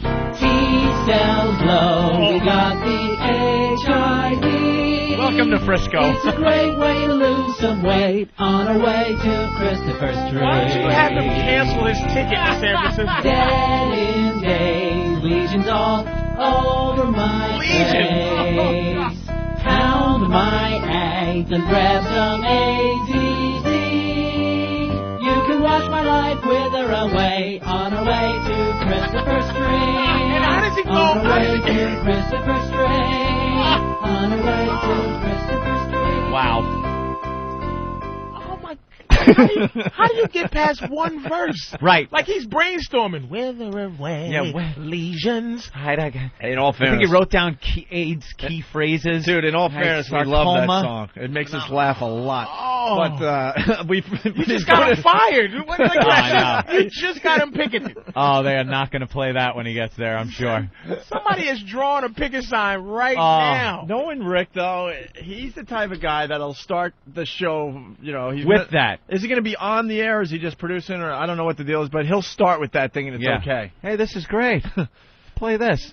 But anyway, it's big news in San Francisco and in the radio community, and I guess the news is all over in San Francisco. I got the story in front of me. So Rick Delgado, the twice-fired former producer of Opie and Anthony, and Miss Jones in the Morning will produce Strawberry in the Morning starting Monday at 6. Strawberry in the Morning? Delgado was the guy behind broadcasting a couple allegedly having sex in St. Pat's Cathedral. Really? So Miss Jones is going to San Francisco, too? No. Just they all copy each other. So I think he was saying that he's the former producer of Miss Jones' show. Is going to San Francisco. Okay. For the Strawberry? What? Strawberry in the Morning. Oh, was that him? Strawberry and the Bum Rush. Oh, Strawberry's not even a chick? No, Strawberry's a guy. Oh, God. I was ready to say Strawberry's hot. Thank God I didn't say that. Because there's a chick in the picture. So I'm assuming she's got to be Strawberry. Let's see. Delgado was the guy behind broadcasting a couple allegedly having sex in St. Pat's Cathedral and the one who created a song that made fun of Asian tsunami victims. Now, that song was funny. Come on. Go find your mommy. Yeah. Everyone knows it now. A tree right through your head. All they did was just list real facts. Right. Put it to music. There's a big old wave. The mistake Getting ready to drown you, and you can't breathe because you're underwater, and your lungs are filled with stuff. The mistake he made was he had that song written, and the tragedy wasn't even 24 hours old. Oh, the second it happened. Wait a little while. Just go find your mommy. Child slavery. But what's her name? A double-decker bus. It just exploded. It just exploded in Liverpool Station. Screaming limeys coming out of the subway with blood on their faces. A mommy-less Christmas. Jesus. Run, you limey, run. And Angelina Jolie is adopting all of those tsunami kids, by the way. Yeah, she's grabbing them all up. Jeez. Like they're going to be worth something. How about a black kid or something? Just something. Help out. Somebody American, third world American. Get a Puerto Rican. What is that, strawberry? Yep. Yeah, this gets a little more interesting. The story, okay, station exec Kim Bryant tells a story that explains why she made this controversial hire. Oh, she has to explain herself. Because a lot of people thought that Rick was not going to get hired ever Unhireable, again. just like us. She explains. The story comes from Clear Channel executive Ed Cramp, whose father was hospitalized with a heart problem. Yeah? Cramp, because it's MPF, so Cramp? I think it's just Cramp. Cramp. Was in the hospital room and say his own name. Cramp was in the hospital room and saw his father looking worse. He told a nurse, and the nurse said his father looked all right. Then his father went code blue and had to be treated immediately. The next day, a nursing supervisor told Cramp that they would have another nurse take over his father's care. But Cramp said no. He wanted the same nurse, the one who had learned his lesson, to continue caring for his dad. Oh, I got you. So the guy that learned his lesson is going to do a better job because he learned that lesson. Because he learned his lesson than the new guy you bring in that hasn't learned his lesson. And then they wanted Rick to carry out his fucking his bedpan or something. Yeah, I thought they wanted Rick to write a song. He went code blue. Breathe, you fucker, breathe. That's it. Wow, that's very profound. Join Rick Delgado as he joins with his CD called Obvious. But then it goes on here. That's an important story for all of us, said Bryant. This is Kim Bryant. The best person for the job may be the one who has learned from his mistakes. So says Cramp. It's a gutsy move by Bryant, the highest-ranking female in local radio, who oversees 11 Clear Channel stations, including blah, blah, blah, blah, blah, blah, blah, blah. Clear Channel hired Rick? Yeah. Wow. I wish there was more women like that in the business. Yeah. She's pretty cool. I can't hate her for that. That's a good move. Dude, I applaud them. I give them credit, you know. I mean, Did you guys learn your lesson? Well, no. No, you know what? People think we learned our lesson because, we're not sending people into church to have sex. But it's not even about learning a lesson. We're just as big a douchebags as we were then. But now we're just a little smarter. Yeah, we'll just get fired for something. We want. Yeah, that's what I'm saying. I want at least a little more time where I'm getting a paycheck coming in. That's about it. Yeah. And then we'll blow it up by sending. Oh my God! You can't really You can't figure out who's offended by what. Of course. There's some Delgado quotes. Oh, great! And he loves the spotlight, so he's loving this today. Brian says Delgado and the new show featuring local DJ Strawberry and Faye Carmona. Last in Miami will be more community-oriented and listener-friendly than the Doghouse, the show they're replacing, which she said got to be more about the host and the community. Uh-oh. In a surprising interview. Surprising. Oh, boy. Should I snap in? Should I snap in? I took my seatbelt off when I went to the bathroom. I think I should buckle in for one of Rick's comments. Rick was always known for his ridiculous quotes to the media. Remember how he described our show? That's legendary. Yeah. If you're not laughing in the first 20 minutes, then this show isn't for you. Thanks, Rick. In the first 20 minutes? We have inside jokes that people that have been listening for 2 years don't fucking get. There are people that will finally start start laughing, yes, 2 years later, because 2 years later they finally get together. One of our stupid inside jokes or and then movie realize references. how brilliant we actually are. We make movie references no one understands until they see the movie a year later. 20 minutes, give them. Thanks, Rick. The show is never about trying to hit him with a laugh right away. It's a whole thing that goes on. Dare I say it's a culture. It's an Opie and Anthony culture. Yeah. So here's a surprising interview. In a surprising interview, Delgado said he thinks he was misinterpreted and wrote a song that was only in bad taste but not racist, even though it used an epithet for Chinese people. Epithet. He said he won't do that again because, and I quote, "I like their food and want to eat in their restaurants." Jesus. Oh, see, he just doesn't learn. At least wait for first day on the job. He's not even working yet. And listen to this. He also recalled that shock jock Howard Stern called him a scumbag. Oh, yeah? What? When did that happen? I don't know. I really don't know. I don't know how much that says, he added. Does he remark that Ben Sparks also called him the same thing? Yeah. On a daily basis? Hey, Rick got hired. Come on. Ben and Steve obsessed with Rick. Absolutely obsessed. I don't know what he thinks he's going to do in San Francisco. Steve's probably gossiping already online. Oh, Chatty Cathy's, all of them. Y'all are really silently getting this boy's career destroyed. Oh, yeah. Oh, he's finished in San Francisco. Nah, he'll be all right. We love Rick. Yeah, I do like the kid. And but when the first sissy, come on, when they play the Tsunami and they play this song, the Sesame Street gay song. Oh, it's over. Brian said he would be monitored closely to make sure it didn't happen again. And then Christine Chan, executive director of the National Organization of Chinese Americans, said her group will also closely monitor the show. Oh, great. He's sunk. An Asian woman, they have a great sense of humor. Yeah. Where's his other song? Asian women are like... Which song? I'm so gay, I'm so gay, I'm so gay. That's old school. Damn. All right, and then I guess you could comment about Rick's hiring. Yeah. Because that was an online article, and then, you could comment about the articles you read. Of course. Here's a couple of the comments. Clear Channel has some nerve to hire him in a market with a huge Asian population. Ah, there you go. He must have agreed to work for pennies, or Clear Channel is pretty darn desperate. As a 21-year-old male, I'm boycotting Wild 94.9. 21-year-old male said that? He wrote darn? Pretty darn desperate? No way. No way that's a 21-year-old guy that wrote that. The next comment, San Francisco will love Rick. He's just right for the people there. Oh, what does that mean? I don't know, but then the next one is the one making me chuckle. This morning show will be so good, I can't wait to tune in. Tell him Fred. Really? Yes. People are commenting. That's great. What in the world is 94.9 thinking? This is preposterous and unthinkable with the horrid rap sheet that this guy has had. The Bay is home to diversity and the appreciation of different backgrounds, genders, and ethnicity. This decision will not only lead me to boycott the station, but to also tell other members of the Asian community to beware of what has come about to this station. No one needs you. Bear in mind, Asians really don't have much of a pull. And they're not. Listen, they do not. That's what I couldn't understand from the Hot 97 thing. It's like, when did Asians get fear power? When did we start worrying about? When did that happen? Like, what do they buy? What do people market to Asians for them to destroy a show? Exactly, besides very small condoms. And fucking bowls for their hairdos. But SARS masks. Yeah.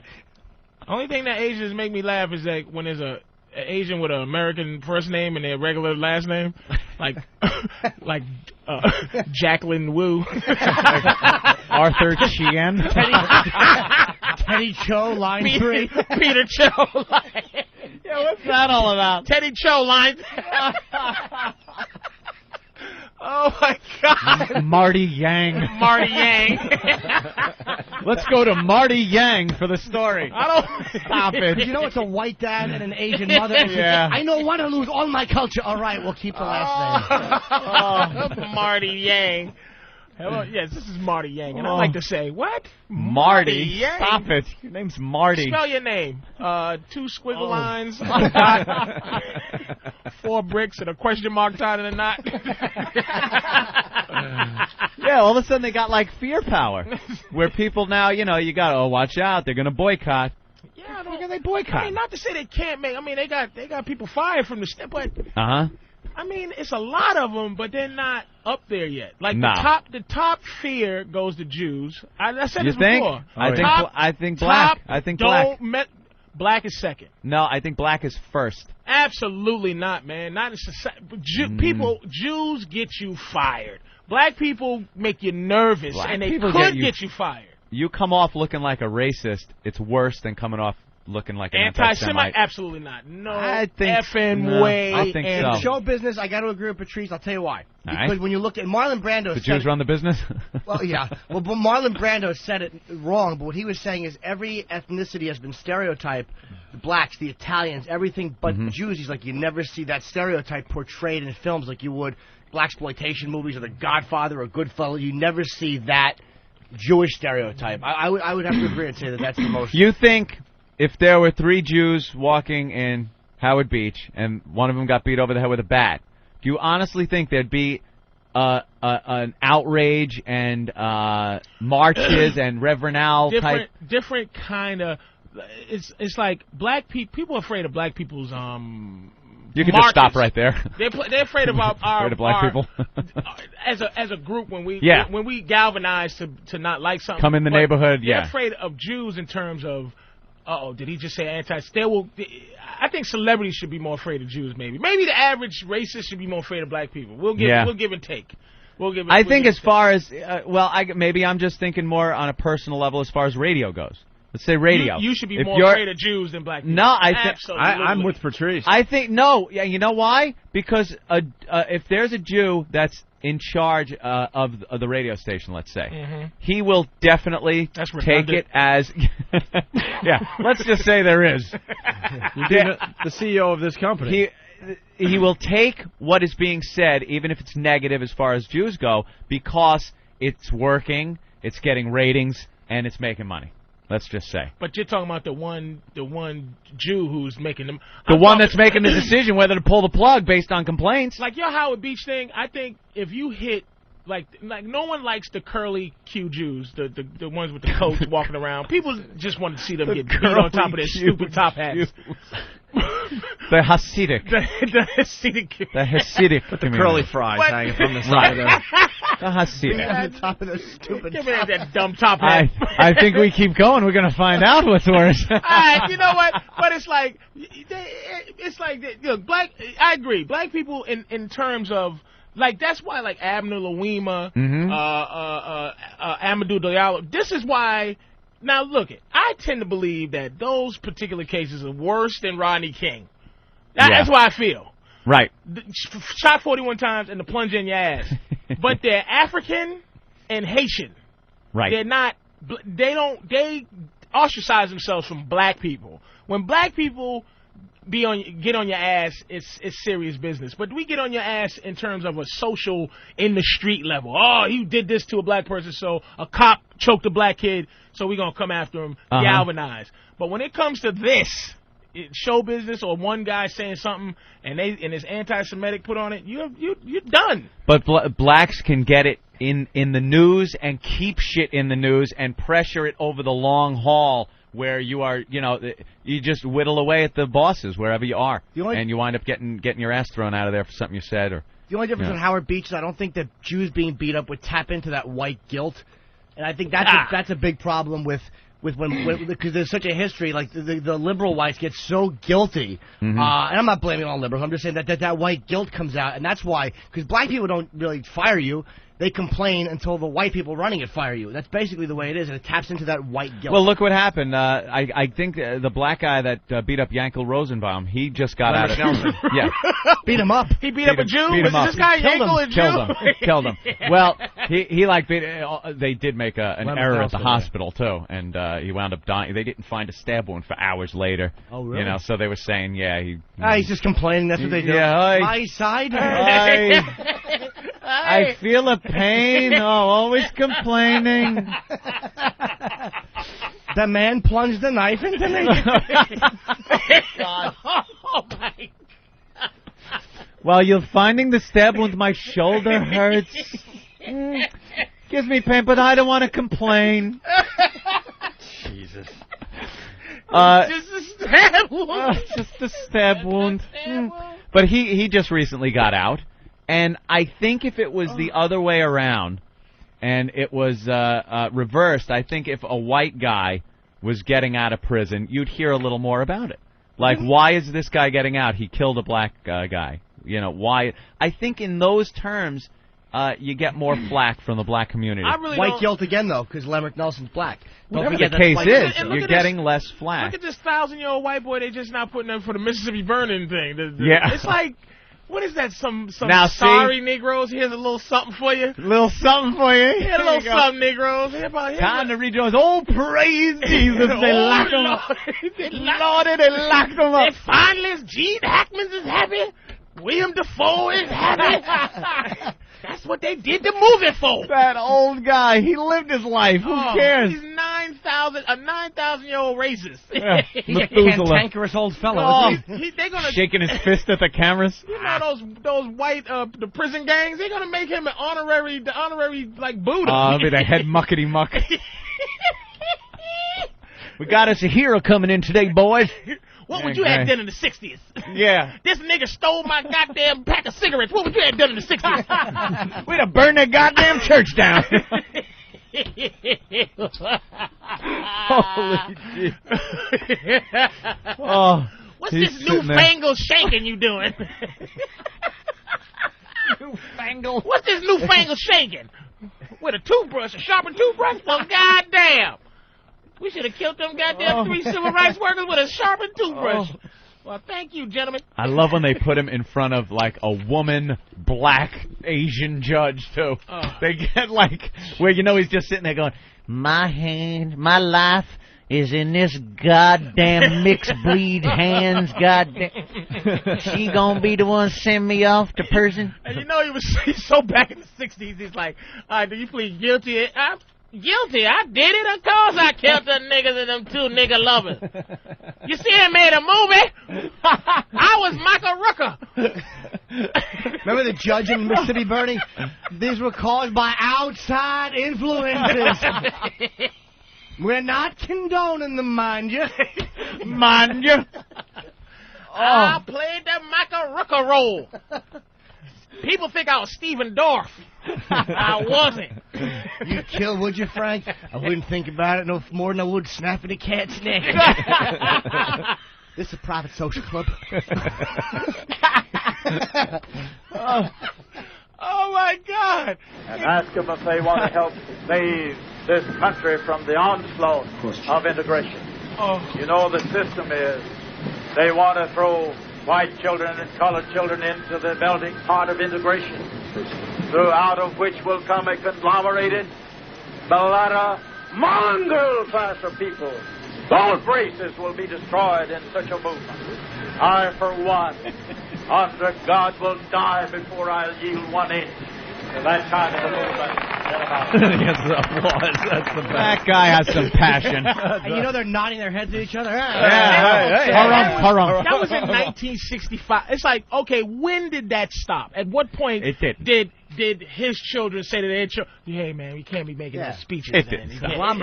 People are thinking the same thing today. You just can't get up on a soapbox, and you can't find a soapbox, mind you. Mongrels? Mongrel race. They changed the word mongrel to rap music. Rap music! Damn rap music! Rappers! A mulatto Latino race.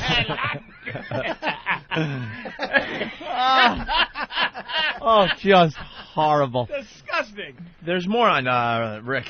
Oh, how did we get there? That was actually Rick's clip. He's writing a song about it. They did a exclusive interview with Rick. Conglomerated mongrel race. Rick never really talked. Rick never talked to the media after the Tsunami song and getting fired. And he gave this newspaper an exclusive interview. You know the deal with the Tsunami song. I'm sure even the new listeners heard the controversy. Mm-hmm. Our old producer wrote a song going out to the Tsunami victims.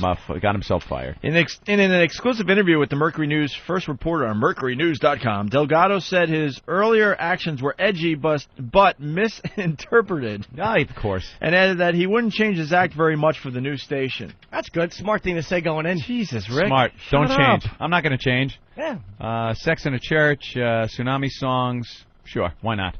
That's not what... AIDS songs. You got to learn your lesson in the end. You got to say, look, I screwed up. It went way too far. You know. Yeah. Or do what Aunt and I do. Don't say much. You don't say anything. And then once you get the job again, and you're here for a while, then you say, we didn't care and we're not sorry. There you go. It was a matter of bad taste, like a blonde joke, Delgado said, of the Tsunami song. Right. He's comparing a Tsunami song to a blonde joke. Yeah. Yeah, sure. How many orphan children does it take to screw in a light bulb? I don't know, 300,000? It's a blonde joke, sure. Same thing. Now blonde jokes and Tsunami jokes. Let's see. Same thing. Oh, man. You hear about the blonde that climbed a palm tree and watched her boyfriend drown? No? She owned it. When they saw that wave coming, I bet you the eyes got big then. They opened right up, those little slits. Whoa. Oh, what's coming? Wow, another classic Delgado quote. It was a matter of bad taste, like a blonde joke, Delgado said of the Tsunami song, which was set to the tune of We Are the World and made a joke of people dying in the December 26th tsunami. Delgado said the song was meant to parody a then-promised Tsunami song by Sharon Stone and Sharon Osbourne. His job is to say he won't be censored, but he will be, said Bryant. Yeah. Obviously, there's already tension because she's like, you know, the reporter called her and said, this is what your new hire said. And now she's like, he said what? What? What? Compared to Oh, what? boy. Well, his job is to say he won't be censored, but he will be. Oh, no, really? But in her head, she's like, what the What is this guy? Is he? Rick. And then she goes on, we are in it for the long run. We're going to protect our license, and we are here for the community and the listener. The Tsunami song, obviously, people got fired. Rick. How much influence did Rick have when he was working with you guys? On our show? I mean, to you guys. Like, did you go, okay, that's funny, Rick? Or did you go, like, could you go, Rick, beat it? I don't like that. Oh, beat it all the time. Yeah. Like, all the you just made decisions on what all you thought was funny. That's why, you know what? He should not have been fired for the Tsunami song. His job is to, you know, as a producer, is to hand in stuff, and then the host, whether it was Anthony and I at the time or Miss Jones and that crew, then it's up to her to decide, well, should we go with this or but not? Do all hosts have that? Did she think she had that? Dude, Miss Jones. That's why she's the biggest pussy in radio, and she will get destroyed now because she has been, you know, made out to be a phony. She's a phony. She's an absolute phony. Rick shouldn't have been fired. She should have been fired. There's no producer that comes running over. Could you see a producer running over, shoving a CD in there and hitting play without the host knowing that it's going to happen? You mean in taking charge? Not on this show, I can't. No, absolutely not. Right. Dude, play this. She was all brave that hold you day. Against the wall with his hog. She was brave that day. Like she backed that song and played it like it was hers, and even had a little rift with the Asian person on the. What happened? What happened? Just Ben walking in. Ben walking into this studio is hysterical. Is this kid black? We don't know what. We don't know what he is. He's like that got nigga Seinfeld. hair, man. He's like that Seinfeld episode. White boy with nappy hair. What the hell's wrong with him? I'm just a white boy with good hair. No, you're. But you have there's something going on where you're 1% black. You have some black in you. Something's going on. Yeah. Take you to Maury Povich. I hope you're a white mama. Yeah, you're 1% black. Did you ever look back into your history, your family history? Exactly. They did look back. Did your grandmother like hip hop? They haven't found any black people, but they found Thomas Jefferson in there. So. Well, are you serious? Yeah, swear to God. Yeah. So then, Jefferson's been known to. Wait, you're related to knock Thomas off. Jefferson? You sure it's not George? Do you get anything for being related to Thomas Jefferson? No, bragging rights. Yeah. Yeah. He's been known to knock off a couple of slave girls, though, in his day. So I've heard. They came forward and said that he was doing that. So yeah, it's obvious. You got. I think if you got some Thomas Jefferson in you, wow, I think something was going on there. You happy about that, you little coon? Lucky me. You little moon cricket, huh? Porch monkey. Do you get invited to the picnic every year? There's like a Thomas Jefferson picnic every year. Yeah. No? No. What? Any other family members with that hair? I got Yeah, I have an uncle. An His uncle? hair just like me. Tom? On my mom's. No? Hank. Uncle Hank? Yeah. And he's got the same hair as you. He But does. everybody else has straight hair? My brother's hair is curly, but not like mine. Like Yeah? loose. You got a big dick? Yeah? It's a good Yeah, size. he Just wondering He's if a little that... scrawny dude. Oh, yeah, scrawny guy. All right, we're running out of show. We want to just wrap this up so we can move on. So so Brian had to defend, Rick's comments in the paper. Mm-hmm. People got fired. It was meant to be a bad spoof of celebrities and telethons. Delgado said, "My job is to put stuff out there and see what gets a reaction. Hopefully, people will get a kick out of it." Yeah, he got a kick right on his ass. And then out the fucking door. And then they talked to this Asian lady, that runs the Asian group out there, and she's like, the use of racial slurs is simply unacceptable, no matter what one's ethnicity is. And Delgado, who is of Spanish and Puerto Rican descent, said he thought racial humor was still acceptable so long as the person making fun of a race is of that race. Oh, what's your favorite racial slur? Mine? What's just the best racial slur? I think Gook is. I just think Gook is the funniest racial slur. Gook is a funny one. That's a nice one. I'm serious. Sure ain't the one I use the most. I find Gook funny, but the one I use the most, when I'm driving and I'm cut off. You guys schooled me on this producer. I thought producers had power. No, not at all. I like to call somebody if they don't do what I want, like a lazy Keith. Ah, there you go. And finally, wrapping up the press from overnight. We had a big night of press. This one I kind of feel bad about. Sweetie. Our old producer, Rick Delgado. Oh, I don't feel bad about it. It's just, again, how the press can twist things around. Yeah. For some reason, they've pretty much hung Rick out to dry based on our comments. Yeah. And when we do it here, it's cool because we like Rick, and we think he'll do fine over there in San Francisco. But based on what he's done during our show, when he was producing our show, we've had some fun, just commented on things he's done in the past and certain contributions he made to the show. And they kind of printed that like we're saying he's going to fuck the station and he's going to get fired and the Asians should watch out for him and he's a racist. And it was never in that, supposed to be taken in that light. All right, so here's the article. Asian American community denounces Rick Delgado's hiring in San Francisco. What do they want him to do? Just become homeless? Of course. Yeah, he should never enough work is enough. again. The guy already lost his job, his lucrative job, and now he has to take a few steps backwards and go to San Francisco, leaving his family and his friends and where he wants to be. Producer Rick Delgado's radio broadcast career has been filled with controversy. He was fired from New York's Mix 102.7 in 2002 for his role in the radio station's Sex and the Church stunt. He was also fired from Hot 97 earlier this year for masterminding the Tsunami parody song filled with anti-Asian slurs. Now Delgado has landed another controversial job as a new producer at Wild 94.9 in San Francisco. Wild! Hey, you're listening to Wild. Wild? Change the name of your station. You're not being wild anymore in commercial radio. Wild. How wild can you really be in commercial radio? How wild can you get? Hey, we're going to get wild after these commercials. WDLL. Do you think they have all sorts of wild promotions?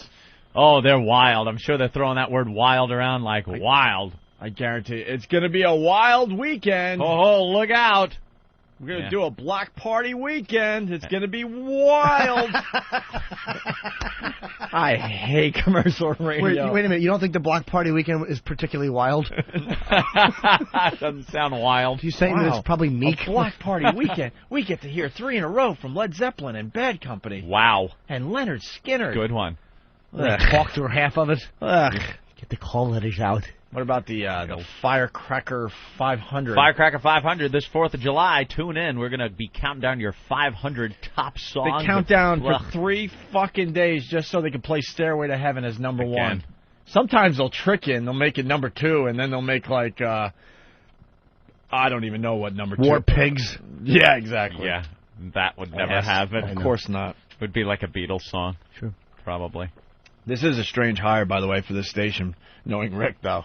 And this is why I guess he's in trouble again, because huge Asian population in San Francisco. Everyone knows that. Yeah, it's probably one of the biggest Asian communities in America. 33%, I think. The article said somewhere. Ooh, you would think he would get a job maybe in Texas. Somewhere where there's not many Asians. I would say probably... They would throw a parade in Alabama. Oklahoma. Rick was gonna... Oh, no, they wouldn't. Not if they knew exactly what his nationality was. Good point. He peels back what? They'd have a parade that ended at a tree with a rope on it. We got ourselves a peeler! For he's a jolly good fellow. They're tying his hands behind his back on a horse. Anyway, now Delgado has landed another controversial job as the new producer at Wild 94.9 in San Francisco, a diverse city with a large Asian Pacific American population. Pacific American? With a large Asian Pacific American... What? It's getting that crazy with this? So I'm a Pacific American. I thought it was just like Asian American. That's not... Asian. Well, Asian could be from a lot of places around the world. That's good enough. You know, Asian Pacific American is there's a lot of Vietnamese. It's good enough. Asian Cambodians. American is good enough. Jesus. Asian Pacific doesn't mean the Pacific Ocean? Huh? Like maybe because they're on the West Coast or no? Asian Pacific American population. Pacific American. Like instead of Asian Atlantic, which would be here. Like I'm saying, could it be like whatever ocean they've invaded this good land from? Yeah. Maybe they're talking about where they are in the country here, not where they came from. That's what I'm wondering. Who knows? I'd like to ask a few of them. Go, hey, by the way, what part of Asia do you in? That one had some tone. It sure did, Jimmy. I'll avoid getting it on your electronic That's equipment, right. Jimmy. I deserve it. I can't wait for the fart game. I love it. I think me, you, and Ed should all play it in a phone booth.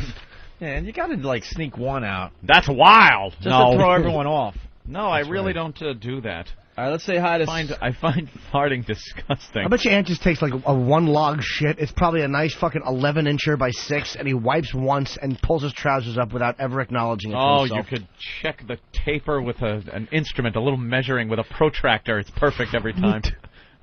Perfect taper. Really? Oh, yeah. Perfect exit taper and cut-off taper. See, mine looks like a wall after a shotgun went through a stomach filled with chocolate pudding.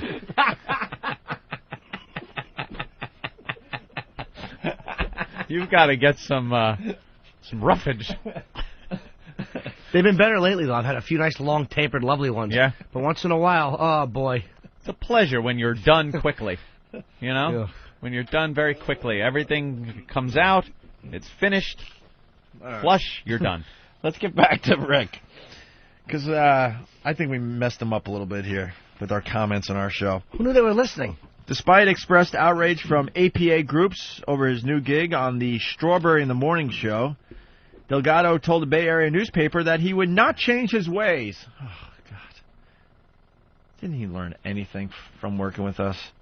My job is to put stuff out there and see what gets a reaction. Hopefully people will get a kick out of it, Delgado told the San Jose Mercury News. Some former coworkers who call Delgado over-the-top Rick are also confident the producer will inevitably be back to his old tricks of offending people. Who else is calling him over-the-top Rick besides us? I don't know. We called him over-the-top Rick. Maybe it was when Todd Lynn was on our show. I think we pointed that out. Well, here come the quotes from us. Uh-oh. He's in your town now, said XM satellite radio personalities Greg Opie Hughes and Anthony Cumia in a July 14th broadcast of their Opie and Anthony show. Both Hughes and Cumia... He's in your town now, we said. Yeah. You take him. Oh, we're great.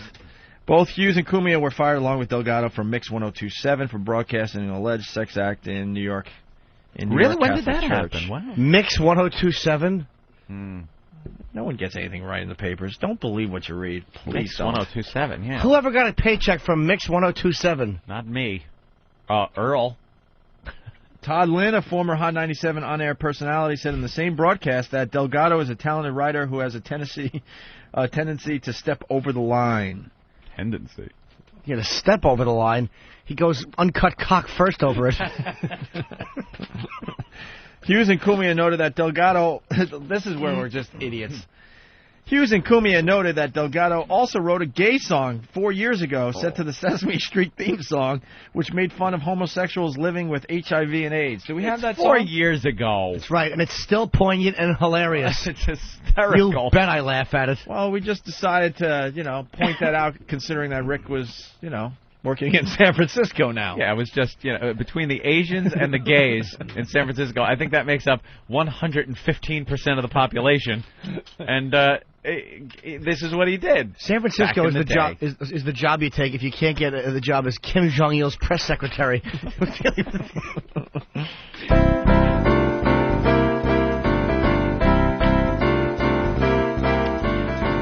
We're all gangs, kicking CNRA. T-cells low, we got the HIV. It's a great way to lose some weight on our way to Christopher Street.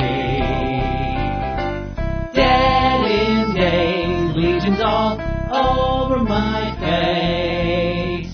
Pound my eggs and grab some AZZ. You can watch my life wither away on our way to Christopher Street. On our way to Christopher Street. On our way to Christopher Street. He puts that affected gay voice on. But that is a really funny parody, man. God damn it, that's funny. That was, and he wrote that because they were going to have a character with AIDS as a Muppet on Sesame Street. Right. And that's why that was written. So at the time it made sense, right? Of course. To write something like that.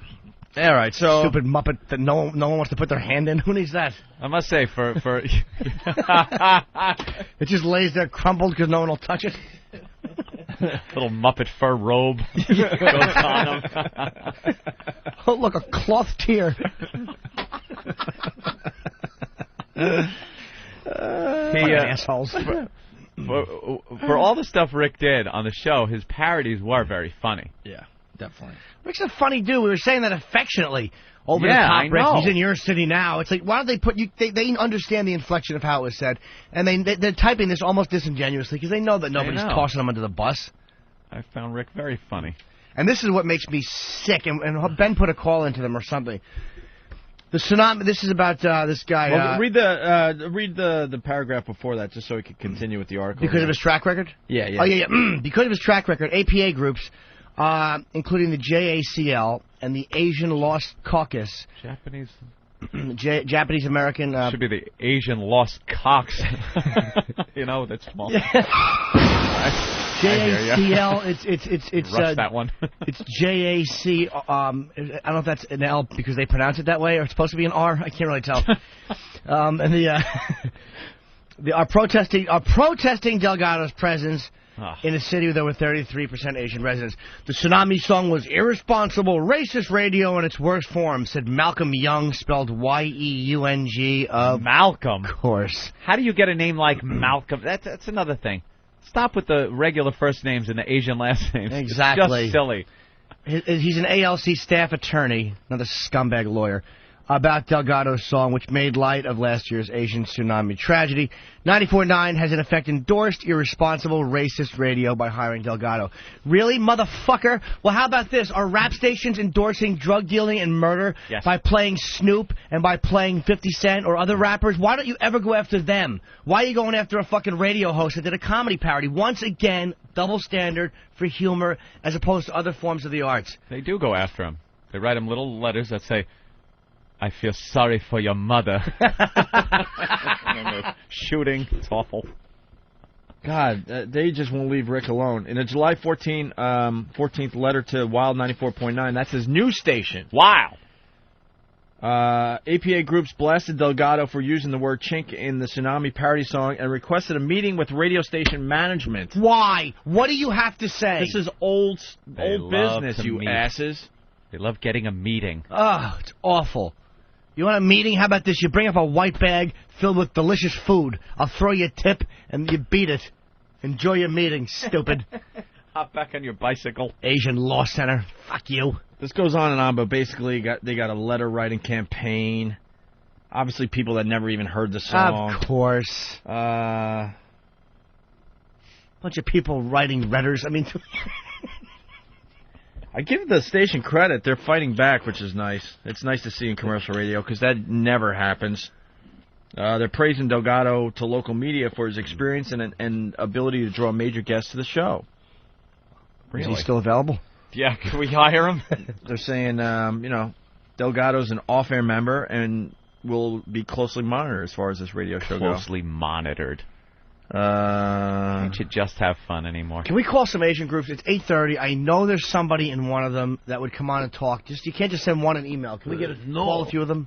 The root of the problem is radio station management, said Lynn to the New York Daily News. Todd Lynn was part of the Tsunami song. He was on our show. He said Hot 97 management approved the Tsunami parody song before it went on air. He also criticized Hot 97's parent company, Emmis Communications, on the Opie and Anthony show for encouraging their radio personalities to continually push the envelope to get higher ratings. That is so true. So true in commercial radio. And then when something gets fucked up, they all run and hide and fire the jock. Others say some radio shock jocks are equal opportunity offenders, like J.R. Gack on Albany's 94.5, who during a June 21st and 22nd show called APA's Slant-Eyed Gooks. Oh, Jesus. In response, 94.5 parent company Galaxy Communications, Ed Levine, said in an email to the PC that listeners know what to expect from the JR in the afternoon show and are encouraged to turn the dial if they are offended. Bravo to Ed Levine. How great is that? Good. Well, Ed Levine has balls in general. We may disagree with the content on JR's show from time to time, but it's important in a free society that these shows be on the air, said Levine. Bravo again to Ed Levine. Ultimately, the listeners have the final say. If the listeners don't listen, shows that are deemed different and edgy will not succeed, he added. Bravo to Ed Levine. Bravo. People don't want to listen to this shit. They listen to something else. Their ratings drop, your exposure drops, and then you're gone. Bye-bye.